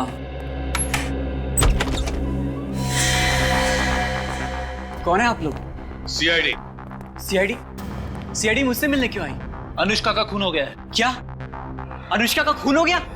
हाँ, अनुष्का का खून हो गया। लेकिन ये सब कैसे हो सर? तो एक लंबी कहानी है राहुल, मगर हमें शक है कि अनुष्का का खून तुमने किया है। क्या सर, आप मुझ पर शक कर रहे हैं? जी हाँ। अनुष्का से मैं बहुत प्यार करता था सर, बहुत प्यार। अब से उसकी मौत की खबर सुनकर मेरी हंसती खेलती जिंदगी में आग लग गई है सर। मुझे जीने का कोई मकसद नजर नहीं आ रहा है। और आप लोग कह रहे हैं कि अनुष्का को मैंने मारा है। ये सब डायलॉग बोलने में और सुनने में अच्छे लगते हैं, लेकिन एक बात ध्यान में रखना कि तुम्हारे और अनुष्का के बीच में कंप्यूटर पे जो चैटिंग चलती थी ना, वो चैट्स हमने पढ़ लिए। चैट्स? जी हाँ, चैट्स। पिछले कुछ दिनों से आपका झगड़ा हो रहा था ना अनुष्का के साथ? जी हाँ सर, क्योंकि वो चाहती थी कि शादी के बाद हम अलग रहे। अब आप ही बताइए सर, बीवी के लिए माँ बाप को छोड़ देना अच्छी बात है क्या? हो सकता है इसी वजह से तुमने अनुष्का को बिल्डिंग के ऊपर से फेंक दिया। यानी अनुष्का की मौत बिल्डिंग से नीचे गिरकर हुई है? हाँ। अनुष्का मेरी जिंदगी का बहुत अहम हिस्सा थी सर, वही मेरी जीने की वजह थी। लगता है राहुल जी को फिल्में देखने का बड़ा शौक है, एक के बाद एक डायलॉग मारे जा रहे हैं। ये डायलॉग नहीं है सर, ये डायलॉग नहीं, ये मेरी दिल की भावना है। मैं तो अपनी शादी की प्लानिंग कर रहा था। सर आपको यकीन नहीं हो रहा है ना? एक मिनट।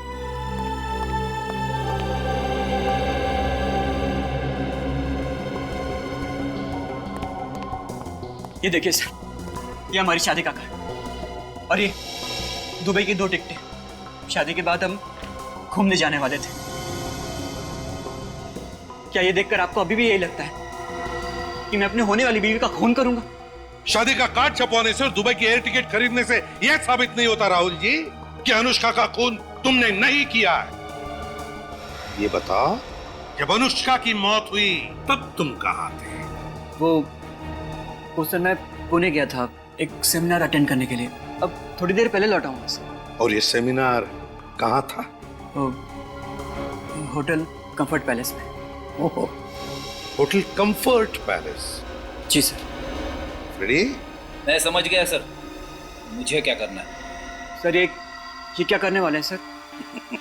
कुछ खास नहीं, बस इस होटल कंफर्ट पैलेस में जाकर पूछताछ करेंगे कि वहां पर क्या मिस्टर राहुल कंफर्ट में थे या नहीं। तो मेरा शक बिल्कुल पक्का हो गया है सर, अनुष्का का खूनी राहुल ही है सर। हाँ सचिन, वैसे देखा जाए तो राहुल की हाइट भी 5 फुट 5 इंच है और जिस आदमी ने अनुष्का से बैंक में पैसे लिए थे उसकी हाइट भी लगभग 5 फुट 5 इंच ही थी। हाँ सर, मगर एक फर्क है सर। क्या? वो बैंक वाले आदमी की दाढ़ी थी और राहुल की दाढ़ी नहीं। तो हो सकता है नकली दाढ़ी लगाकर आया हो वो। सर होटल कंफर्ट पैलेस से आ रहा हूँ। पता चला है कि जब अनुष्का की मौत हुई तब राहुल वाकई में वहीं पे था, सेमिनार अटेंड कर रहा था। मतलब राहुल खूनी नहीं है? नहीं। एक बात बताओ, जब इस अनुष्का ने बैंक में हेरा फेरी की तब राहुल कहां पर था? सर उस दिन भी राहुल सुबह के 9 बजे से दोपहर के 2 बजे तक एक सेमिनार में ही बिजी था। उस दिन भी वो सेमिनार में ही बिजी था? Yes sir. ये अजीब बात है, जब भी कोई गुनाह होता तब ये राहुल किसी न किसी सेमिनार में बिजी होता है। सर ये भी तो हो सकता है कि ये सारे गुनाह कोई राहुल के कहने पे कर रहा हो और ये गुनाह उसी वक्त करता है जिस वक्त राहुल किसी मीटिंग या सेमिनार में बिजी होता है, ताकि किसी को उस पर शक ना हो। इसे भी प्रद्युमन क्या एक और मामला उसी सोसाइटी में?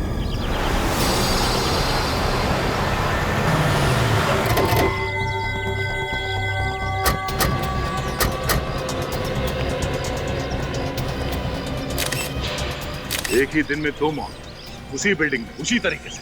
वो क्या रहे यहाँ पे? क्या बताएं साहब, हमारी हंसती खेलती बिल्डिंग को किसी की नजर लग गई है। किसी खूनी की नजर? वो जवान लड़कियों को अपना निशाना बना रहा है। 10वें माले के ऊपर रहती है क्या? जी साहब, 13वें माले पे रहती थी। अनुष्का से भी बुरी तरह से कुचला गया है।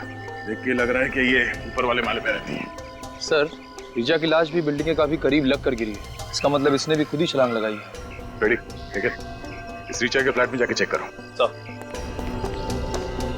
रिचा से आखिरी बार मिलने कौन आया है? रिचा मैडम से भी इन दिनों कोई भी मिलने नहीं आया। रिचा अकेली रहती थी? जी साहब। ये अनुष्का मैडम और रिचा आपस में सहेली थे क्या? नहीं साहब। ये तो इन्हीं दोनों को निशाना बनाया गया है। रिचा, रिचा, रिचा। आप? ये नेहा जी है, रिचा मैडम की पड़ोसन। सिर्फ पड़ोसन ही नहीं, मेरी बहुत अच्छी सहेली भी थी रिचा। क्यों किया होगा आत्महत्या इसने? ये आत्महत्या नहीं है। आत्महत्या नहीं है? आपको ऐसा क्यों लगता है? रिचा आत्महत्या कर ही नहीं सकती, वो तो अपनी जिंदगी से बहुत खुश थी। अभी कुछ दिन पहले ही उसने मुझसे कहा था कि उसे जिंदगी से जो भी चाहिए वो उसे सब मिल गया है। मैं मान ही नहीं सकती कि उसने आत्महत्या की है। आपको किसी पे शक है? कौन हो सकता है रिचा की मौत के पीछे? वो रिचा का तो कोई दुश्मन भी नहीं था। सर ये देखिए सर, रिचा के मोबाइल फोन पे उसी टेलीफोन बूथ से किसी ने कॉल किया। सिर्फ इतना ही नहीं है सर, रिचा के साथ भी बिल्कुल वैसा का वैसा ही हुआ है जैसा अनुष्का के साथ हुआ था। और ये क्लब लेकर्स का पास, ये ऐसा ही बात हमें अनुष्का के घर में से मिला था। कहीं ये कोई सीरियल किलर तो नहीं? जो इसी बिल्डिंग में रहने वाली जवान लड़कियों को अपना निशाना बना रहा हूँ। पहले अनुष्का, उसके बाद में वो लड़की रीचा। दोनों की दोनों लड़कियां एक के बाद एक बिल्डिंग से छलांग लगाकर कूदती है और मर जाती। क्यों कूदी वो? क्यों कूद कर मर गई? समझ में नहीं आता क्या रिश्ता है इन दोनों के बीच में। कुछ तो संबंध होना ही चाहिए। दोनों की ही मौत ऊपर से कूदने से हुई है। तो मैंने कब कहा नीचे से ऊपर कूदने से हुई है? मैं ये कह रहा था कि दोनों का ही आत्महत्या का तरीका एक जैसा है। किसने कहा आत्महत्या की है? मैंने कहा? किसी ने नहीं। सॉरी सर, दोनों को ही फोन आए थे पीसीओ से, एक ही पीसीओ से। एक ही पीसीओ से दोनों को फोन आते हैं और फोन आने के बाद में दोनों छलांग लगाकर कूद कर मर जाती है। क्यों? क्यों छलांग लगाती है? सर, दोनों की फोरेंसिक रिपोर्ट भी एक जैसी है। No alcohol, no drugs. वही तो, नो अल्कोहल, नो ड्रग्स। फिर भी कुछ तो है, कुछ तो है इन दोनों की जिंदगी में जो इन दोनों को जोड़ रहा है। सर, एक दूसरे से कभी बात भी नहीं की थी उन्होंने। एक दूसरे से कभी बात भी नहीं की, एक दूसरे को जानते तक नहीं थे। फिर भी लगता है कि इन दोनों के बीच में कोई ना कोई तो कनेक्शन है। कुछ ना कुछ तो है, कुछ तो है वो एक्स फैक्टर। सर, वो लेकर्स क्लब के पासेस जो अनुष्का और ऋचा दोनों के घर से मिले थे। हाँ, वो लेकर्स क्लब के डिस्को के पासेस। और ये दोनों भी लड़कियां उस लेकर्स क्लब के डिस्को में जाती थी। दोनों भी लड़कियां। सर, दोनों अकेली रहती थी और दोनों के फैमिलीज भी यहाँ पे नहीं थे। और सर, अनुष्का और ऋचा दोनों की ही फैमिलीज मिडिल क्लास फैमिलीज है। दोनों अकेली रहती थी, दोनों एक दूसरे को जानती नहीं थी, दोनों मिडिल क्लास फैमिली की थी और दोनों उस लेकर्स क्लब के डिस्को में भी जाती थी। कुछ ना कुछ तो कनेक्शन है, मगर क्या क्या हो सकता है कनेक्शन? एक काम करो, इस रीचा के बारे में पूरी पूछताछ करो, पूरी पूछताछ करो। पता लगा उसने बैंक में से कितने पैसे निकाले और कहां ये पैसे उड़ाए। तो क्या मदद कर सकता हूं मैं आपकी? मैनेजर साहब, जरा ये अकाउंट नंबर देखिए। ये किसी ऋचा एम नाम की लड़की का है क्या? जी हाँ सर, ये अकाउंट नंबर ऋचा का ही है।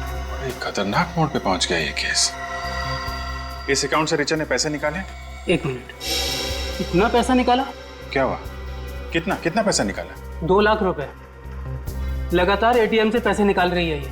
है नहीं मैनेजर साहब, थी इस ऋचा का खून हो गया है। क्या खून हो गया? जी हाँ। ये किस एटीएम से पैसे निकाल रही थी? एमडी रोड से एक ही एटीएम से निकाल रही थी ये पैसे। सर, कमाल की बात है, ऋचा जिस सोसाइटी में रह रही थी वो शहर की एक तरफ है और जिस एटीएम से पैसे निकाल रही थी वो शहर की दूसरी तरफ, उसके घर से इतनी दूर। ये बात तो है। अच्छा, इसने सिर्फ पैसे निकाले या किसी को पैसे दिए भी हैं? हाल ही में कोई ट्रांजैक्शन हुआ है? हाँ, हाल ही का ट्रांजैक्शन एक टैक्सी सर्विस एजेंसी में हुआ था। Taxi service? हाँ, taxi service, wheels taxi service. Wheels taxi service.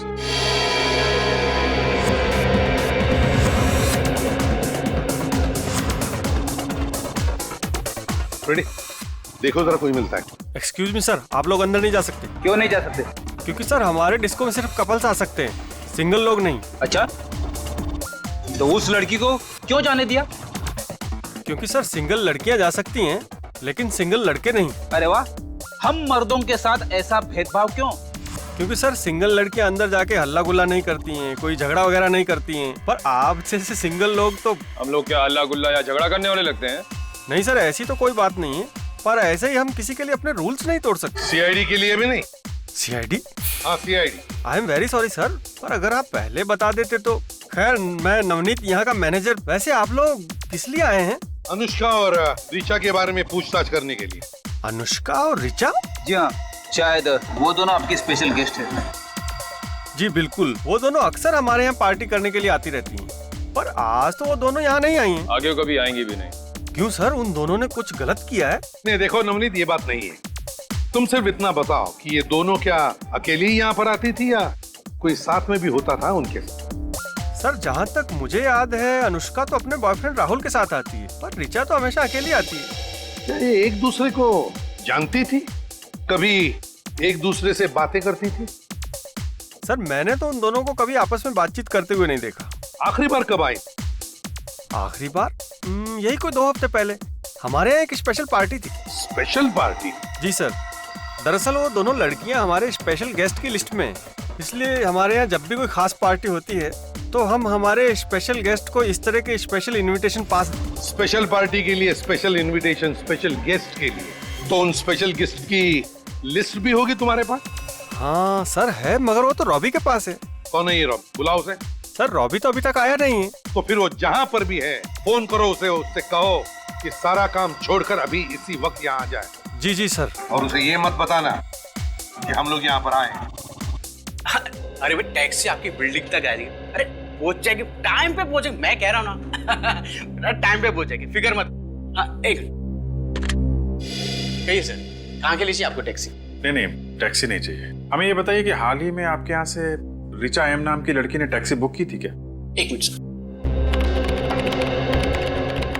हाँ सर, रिचा एम नाम की लड़की ने 2 दिन पहले हमारे यहाँ से टैक्सी बुक की थी। उसने एमपी रोड से तिलक मार्केट रोड तक बुक की थी। सर पूरे 7 किलोमीटर तक गई थी। कौन सा ड्राइवर लेके गया था? सर तालगुन। तालगुन? आसपास है तो बुलाइए जरा। एक मिनट सर। बिट्टू, तालगुन है आसपास? है? जरा केबिन में भेजना जल्दी। सर अभी आ रहा हूं। सर तालगुन। जी साहब, आपने बुलाया? तालगुन ये बताओ, 2 दिन पहले यानी 25 तारीख को रिचा नाम की एक लड़की को तिलक मार्केट ले गए थे एमवी रोड से? रिचा तिलक मार्केट? जी हाँ साहब। तो रास्ते में वो किसी से मिली थी क्या, या फिर गाड़ी के अंदर किसी से फोन पे बात कर रही हो कुछ? नहीं साहब, फोन पर बात करते हुए मैंने नहीं सुना साहब। रास्ते पर चुपचाप बैठी थी और ना ही किसी मिली थी। अच्छा, कुछ घबराई हुई थी क्या? घबराई हुई तो नहीं लग रही थी साहब, लेकिन हाँ साहब, तिलक मार्केट जैसे हम पहुंचे किसी को ढूंढने लगी थी। ढूंढने लगी थी? अच्छा ठीक है, तुम जा सकते हो। जी सर। सर पैसे तो उसने तिलक मार्केट में किसी को दे दिए होंगे। मुझे लग रहा है सचिन, जिससे वो मार्केट में मिली थी वही उसका खूनी है। और कितनी देर लगेगी रॉबी को आने में? कभी भी आ सकता है सर। और वैसे आपने बताया नहीं कि बात क्या है? बात बहुत सीरियस है नवनीत। रिचा और अनुष्का दोनों के खून हो गए। खून? व्हाट? खून? अरे रॉबी तुम आ गए? सर आप? ये लोग सीआईडी से? सीआईडी? ये सब कैसे हो गया? I mean, रिचा और अनुष्का तो दोनों बहुत ही अच्छी लड़कियां थी। हाँ ये तो हमें भी पता है कि बहुत अच्छी लड़कियां थी, एक ही सोसाइटी में रहती थी और जिंदगी के साथ खुश भी थी। और उनके घरों में से हमें ये तुम्हारे इस क्लब का स्पेशल इनविटेशन कार्ड भी मिला है। हमारे क्लब का स्पेशल इनविटेशन पास? हाँ, जो तुम लोग स्पेशल गेस्ट को भेजते हो स्पेशल पार्टी में बुलाने के लिए, है ना? हाँ मगर सर इस पास से इन दोनों के खून का क्या संबंध है? वही पता लगाने के लिए हम यहाँ पर आए हैं। वो स्पेशल गेस्ट की लिस्ट चाहिए हमें। सर वो हमारे स्पेशल गेस्ट सारे जाने माने लोग हैं और उनमें से कोई भी ऐसा गलत काम नहीं कर सकता। कौन सही है कौन गलत है इसका फैसला हम करेंगे, समझे? वो लिस्ट दे दो हमें अभी इसी वक्त। सर ये रिचा 2 लाख रुपए निकाल के एमवी रोड के एटीएम से सीधा वहां से टैक्सी पकड़ के तिलक मार्केट गई, जहां पे वो किसी को ढूंढ रही थी। शायद हो सकता है वो आदमी जो उसके खून में शामिल है। सचिन, जरूर उस तिलक मार्केट एरिया में कोई ऐसा आदमी है जिसने इस रिचा को अपने जाल में फंसाया है और उसके पैसे ऐंठ लिए और फिर उस बेचारे की जिंदगी नरक में बदल दी। सर, हाँ, लेकर्स क्लब की स्पेशल कस्टमर्स की लिस्ट में एक ऐसा आदमी मिला है जो तिलक मार्केट में रहता है। देखा, मैंने कहा था ना।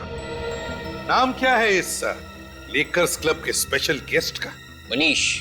मनीष। लेकर्स क्लब डिस्को इस मनीष से डिस्को डांस करवाते हैं।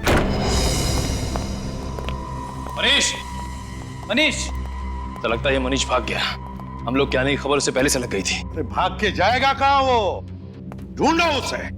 देखो कहीं तो चुप के बैठा होगा। मनीष, मनीष, मनीष।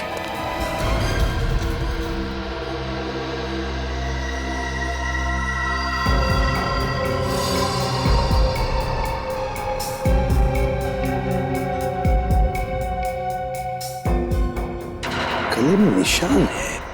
इस निशान को देख के लगता है कि मनीष ने खुद अपने आप को फांसी लगा ली है। सर बॉडी पे स्क्रैचेस या किसी भी स्ट्रगल के निशान नहीं है। वही तो, पलटाओ जरा इसे। इस केस में खून और आत्महत्या दोनों का फर्क ही मिटा दिया है। इन तीनों लाशों को देख के तो लगता है कि ये आत्महत्या है, लेकिन दिल मानने को तैयार नहीं है। दिल कहता है कि ये तीनों के तीनों खून है खून। किसी चालाक खूनी ने ये खून किए। पर सर अगर ऋचा और अनुष्का का खून पैसे के लिए हुआ है तो फिर मनीष को क्यों मारा? शायद आत्महत्या ही की हो मनीष ने। हाँ सर, कई बार लोग जुर्म के बोझ तले दब जाते और प्रायश्चित करने के लिए आत्महत्या कर लेते हैं सर। हाँ फ्रेडी, होता है ऐसे कभी कभी जिंदगी में। काम करो, घर को अच्छी तरह से तलाशो, अच्छी तरह से।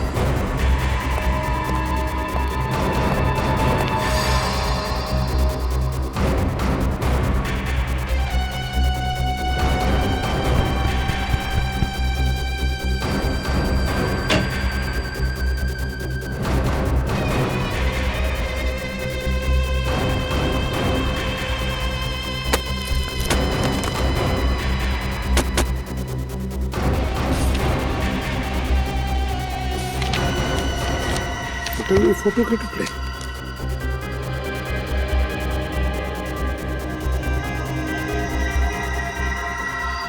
तो मनीष है। इस मनीष के साथ कौन है? डॉक्टर का एप्रन पहने हुए।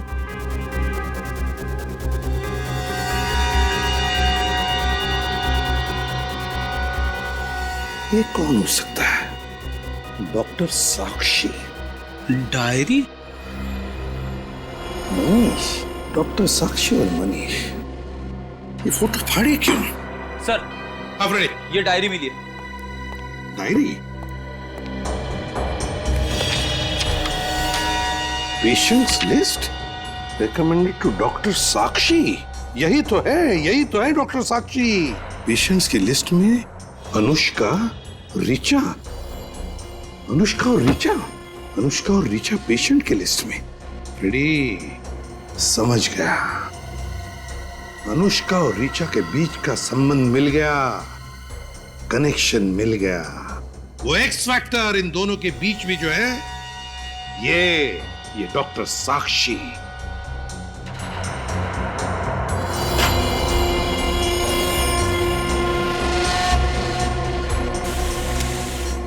लेकिन एक बात समझ में नहीं आ रही है, इस डॉक्टर साक्षी के पेशेंट की लिस्ट इस मनीष के घर में कैसे है और क्यों? और ये साक्षी है कौन? सर, हाँ सर, 1 लाख रुपए मिले सूटकेस में। 1 लाख रुपए? हाँ सर, शायद वही पैसे हैं जो ऋचा ने आरबीडी बैंक से निकाले थे। हाँ निखिल, यही पैसे लेकर वो तिलक मार्केट आ गई इस मनीष को पैसे देने के लिए। मगर अभिजीत सर ने कहा था कि ऋचा ने बैंक में से 2 लाख रुपए निकाले थे। ये तो 1 लाख ही है। समझ गए फ्रेडी, समझ गए हम। 2 लाख में से आधे पैसे, 1 लाख रुपए मनीष ने अपने लिए रखे और ये बचा हुआ आधा हिस्सा वो इस डॉक्टर साक्षी को देने वाला था। इस डॉक्टर साक्षी की पूरी कुंडली निकालो। जी कहिए। हम लोग सीआईडी से। सीआईडी यहाँ? जी हाँ, हमें आपसे कुछ पूछताछ करनी है। श्योर। अच्छा, आप ये बता सकते हैं कि इस शहर में डॉक्टर साक्षी नाम के कितनी डॉक्टर्स हैं और उनके क्लिनिक कहाँ? Just 1 minute. I am sorry officer, लेकिन डॉक्टर साक्षी नाम की कोई भी डॉक्टर इस शहर में नहीं है। हाँ, डॉक्टर शिवानी है। देखिए, हम डॉक्टर शिवानी को नहीं, डॉक्टर साक्षी को ही ढूंढ रहे हैं। अच्छा, इस फोटो को ध्यान से देखिए। ये है डॉक्टर साक्षी। ये डॉक्टर साक्षी नहीं, डॉक्टर रोशनी है। क्या? ये डॉक्टर रोशनी है? जी हाँ, इन्हें कैसे भूल सकता हूँ। इसका लाइसेंस कैंसिल कर दिया गया था। लाइसेंस कैंसिल कर दिया था? क्यों? क्योंकि ये बिना अथॉरिटी के पेशेंट्स के ऊपर क्लिनिकल हिप्नोसिस आजमा रही। Clinical hypnosis? जी। डॉक्टर साक्षी का एड्रेस होगा ना आपके पास? हेलो। हाँ भेज दो, जल्दी भेज। बड़े भैया, आइए। Doctor, thank you so much. आपने इतने कम वक्त में हमें बुला लिया। Thank you so much. देखिए, आपकी जो भी प्रॉब्लम्स हैं जल्दी बताइए, मेरे पास वक्त नहीं है। देखिए, प्रॉब्लम मुझे नहीं है, प्रॉब्लम इन्हें है। इन्हें? जी हाँ, ये मेरे बड़े भैया है। बड़े भैया? जी हाँ, बड़े भैया, आप खुद ही बता दीजिए ना। वो ऐसा है कि छोटे भैया हैं तो इनके सामने तो कुछ बोल नहीं सकते। भैया, आप टेंशन मत लो, मैं समझ गया, मैं बाहर जा रहा हूँ। लेकिन भैया, आप डॉक्टर साक्षी को सब कुछ बता देना। Thank you doctor. बता दूंगा। आइए, बैठिए।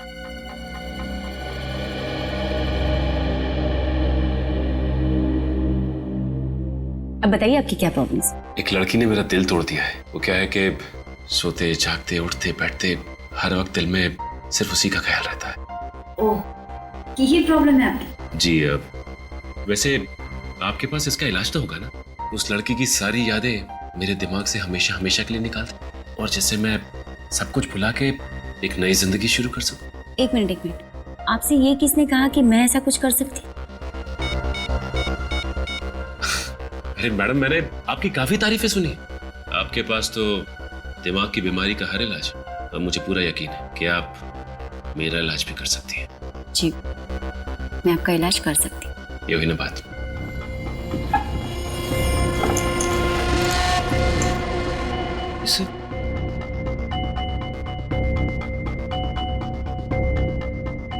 नौटंकी का सामान।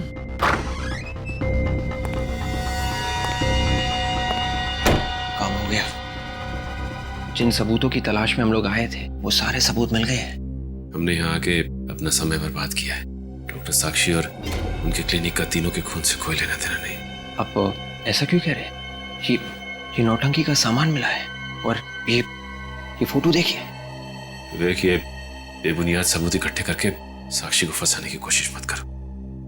असली खूनी को ढूंढो। लेकिन ये जो सबूत मिले हैं ये यही साबित करते हैं कि डॉक्टर साक्षी खूनी है।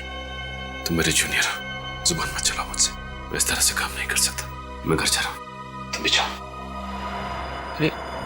सर, ये देखिए सर, ये वही सारा नौटंकी का सामान है जिसे पहनकर वो आदमी बैंक गया था। कहां से मिला है तुम्हें? डॉक्टर साक्षी के क्लिनिक में से। क्या कहा? डॉक्टर साक्षी के क्लिनिक से? जी सर। तो क्या डॉक्टर साक्षी?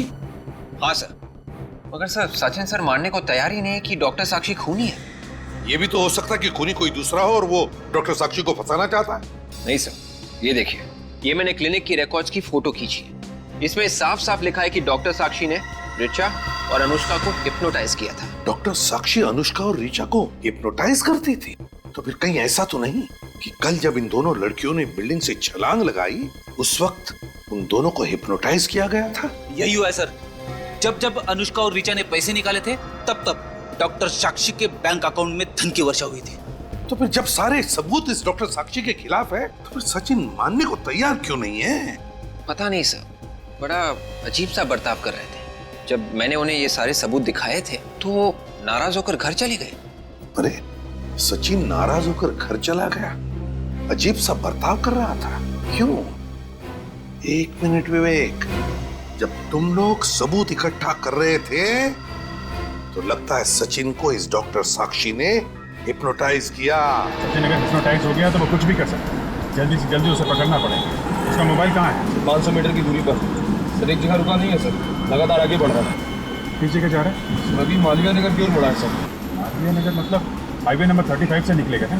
मैं शॉर्टकट लेता हूँ।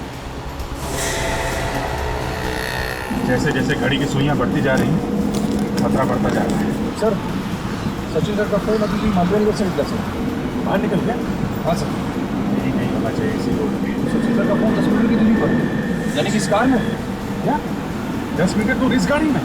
इस गाड़ी में सचिन क्या कर रहा है? उसको रोकते हैं।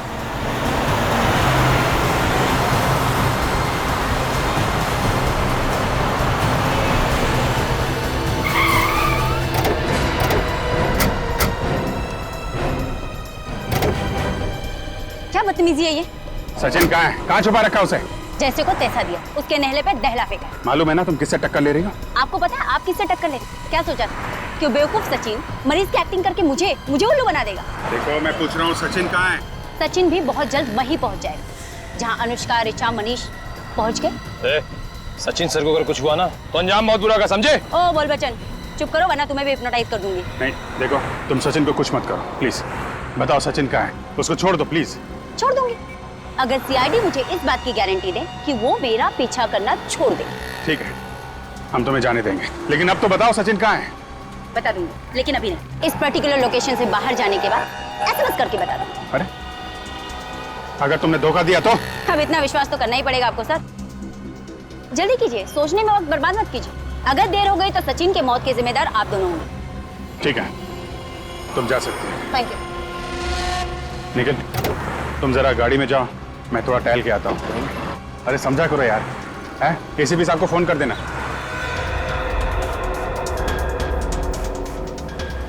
सर, हमने साक्षी को छोड़ के बहुत बड़ी गलती की है सर। एक मिनट, सचिन की जान को खतरा है, उसे बचाना सबसे जरूरी है, समझे? मगर समझ में नहीं आ रहा है ये सचिन गया कहाँ होगा। मेरा तो दिल बैठा जा रहा है, पता नहीं सचिन सर के साथ क्या हुआ होगा। क्या है सर? डॉक्टर साक्षी का मैसेज आ गया। कबूतर छत से उड़ने वाला, कबूतर छत से उड़ने वाला, इसका क्या मतलब हो सकता है?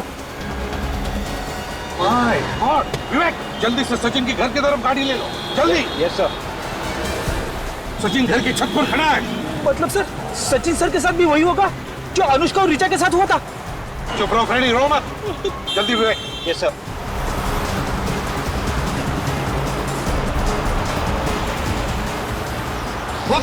वो देखो सचिन। रुक जाओ।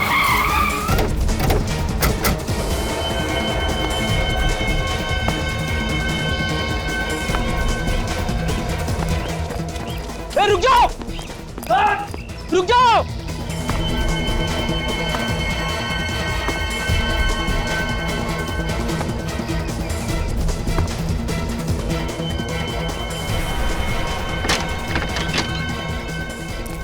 सचिन, सचिन, नीचे उतरो।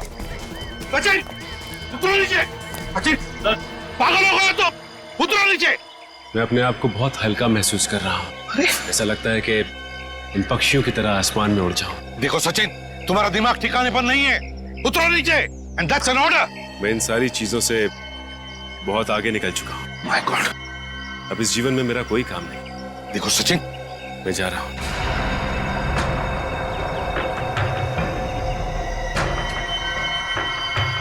विवेक,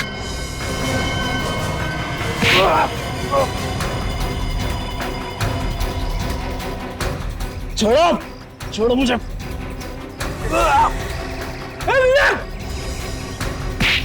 छोड़ो, मैं कहता हूँ छोड़ो मुझे। सर, खींचो उसे, खींच। संभल के, तुम छोड़ो मुझे। सचिन, बात सुनो मेरी। छोड़ो, मैं आजाद होना चाहता हूँ। सचिन, क्या कर रहे हो तुम? मैं आजाद होना चाहता हूँ। चुप रहो सचिन, सबके सब मरोगे मेरे साथ। सचिन!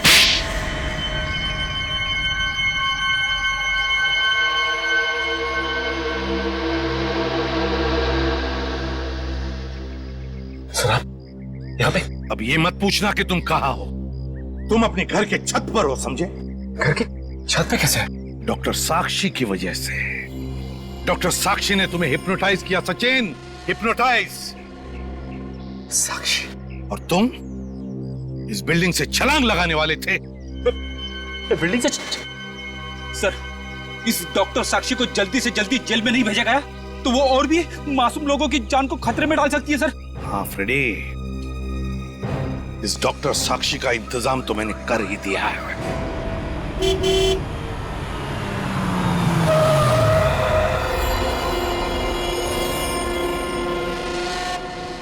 जल्दी खोलिए। जितनी जल्दी इन सीआईडी वालों से दूर चले जाओ, जान छूटे।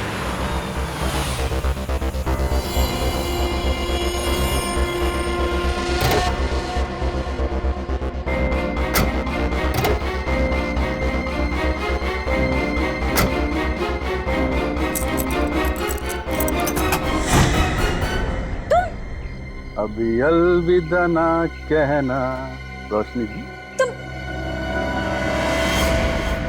जी हाँ, मैंने सोचा क्यों ना आपको एयरपोर्ट तक छोड़ी हूँ। देखो, मुझे जाने दो, मुझे जाने दो वरना। बाप रे बाप, गन?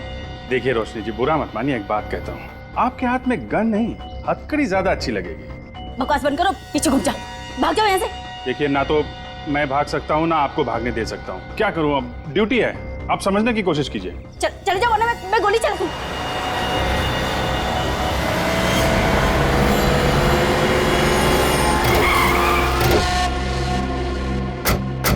एक और खून करने निकली थी। खून? किसका खून? किसका खून? अरे मेरा खून। गोली में चलाई, मैं सब बताती हूँ। मैं सब बताती हूँ। बस बस, हाँ? एक ही गोली की आवाज सुन के ये तो सुधर गई अभी ये। तो रोशनी जी और साक्षी जी, आपकी भलाई इसी में है कि जो आप बताना चाहती हैं बताइए। Please continue. 7 साल कड़ी मेहनत करके डॉक्टर बनी थी मैं, और उन लोगों ने मुझसे मेरा लाइसेंस छीन लिया, मेरी डिग्री छीन ली। तो क्या गलत किया उन्होंने? हाँ? अपने मरीजों का इलाज करने के लिए तुमने हिप्नोटिज्म का इस्तेमाल किया, मगर क्या हिप्नोटिज्म में काबिल होने के लिए तुमने उसकी पढ़ाई की थी? उसमें डिग्री पाई? नहीं। हाँ, डिग्री नहीं थी मेरे पास, तो क्या? मैंने चार सबूत दिए कि मैं हिप्नोटाइज करके क्या क्या कर सकती हूँ।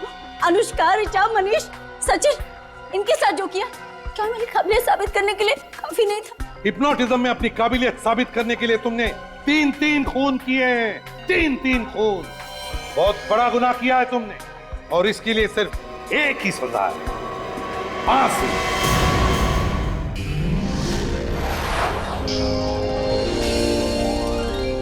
CID के और भी मजेदार और सस्पेंस से जुड़े एपिसोड्स को देखने के लिए हमारे चैनल को सब्सक्राइब करें और बेल आइकॉन दबाना न भूलें।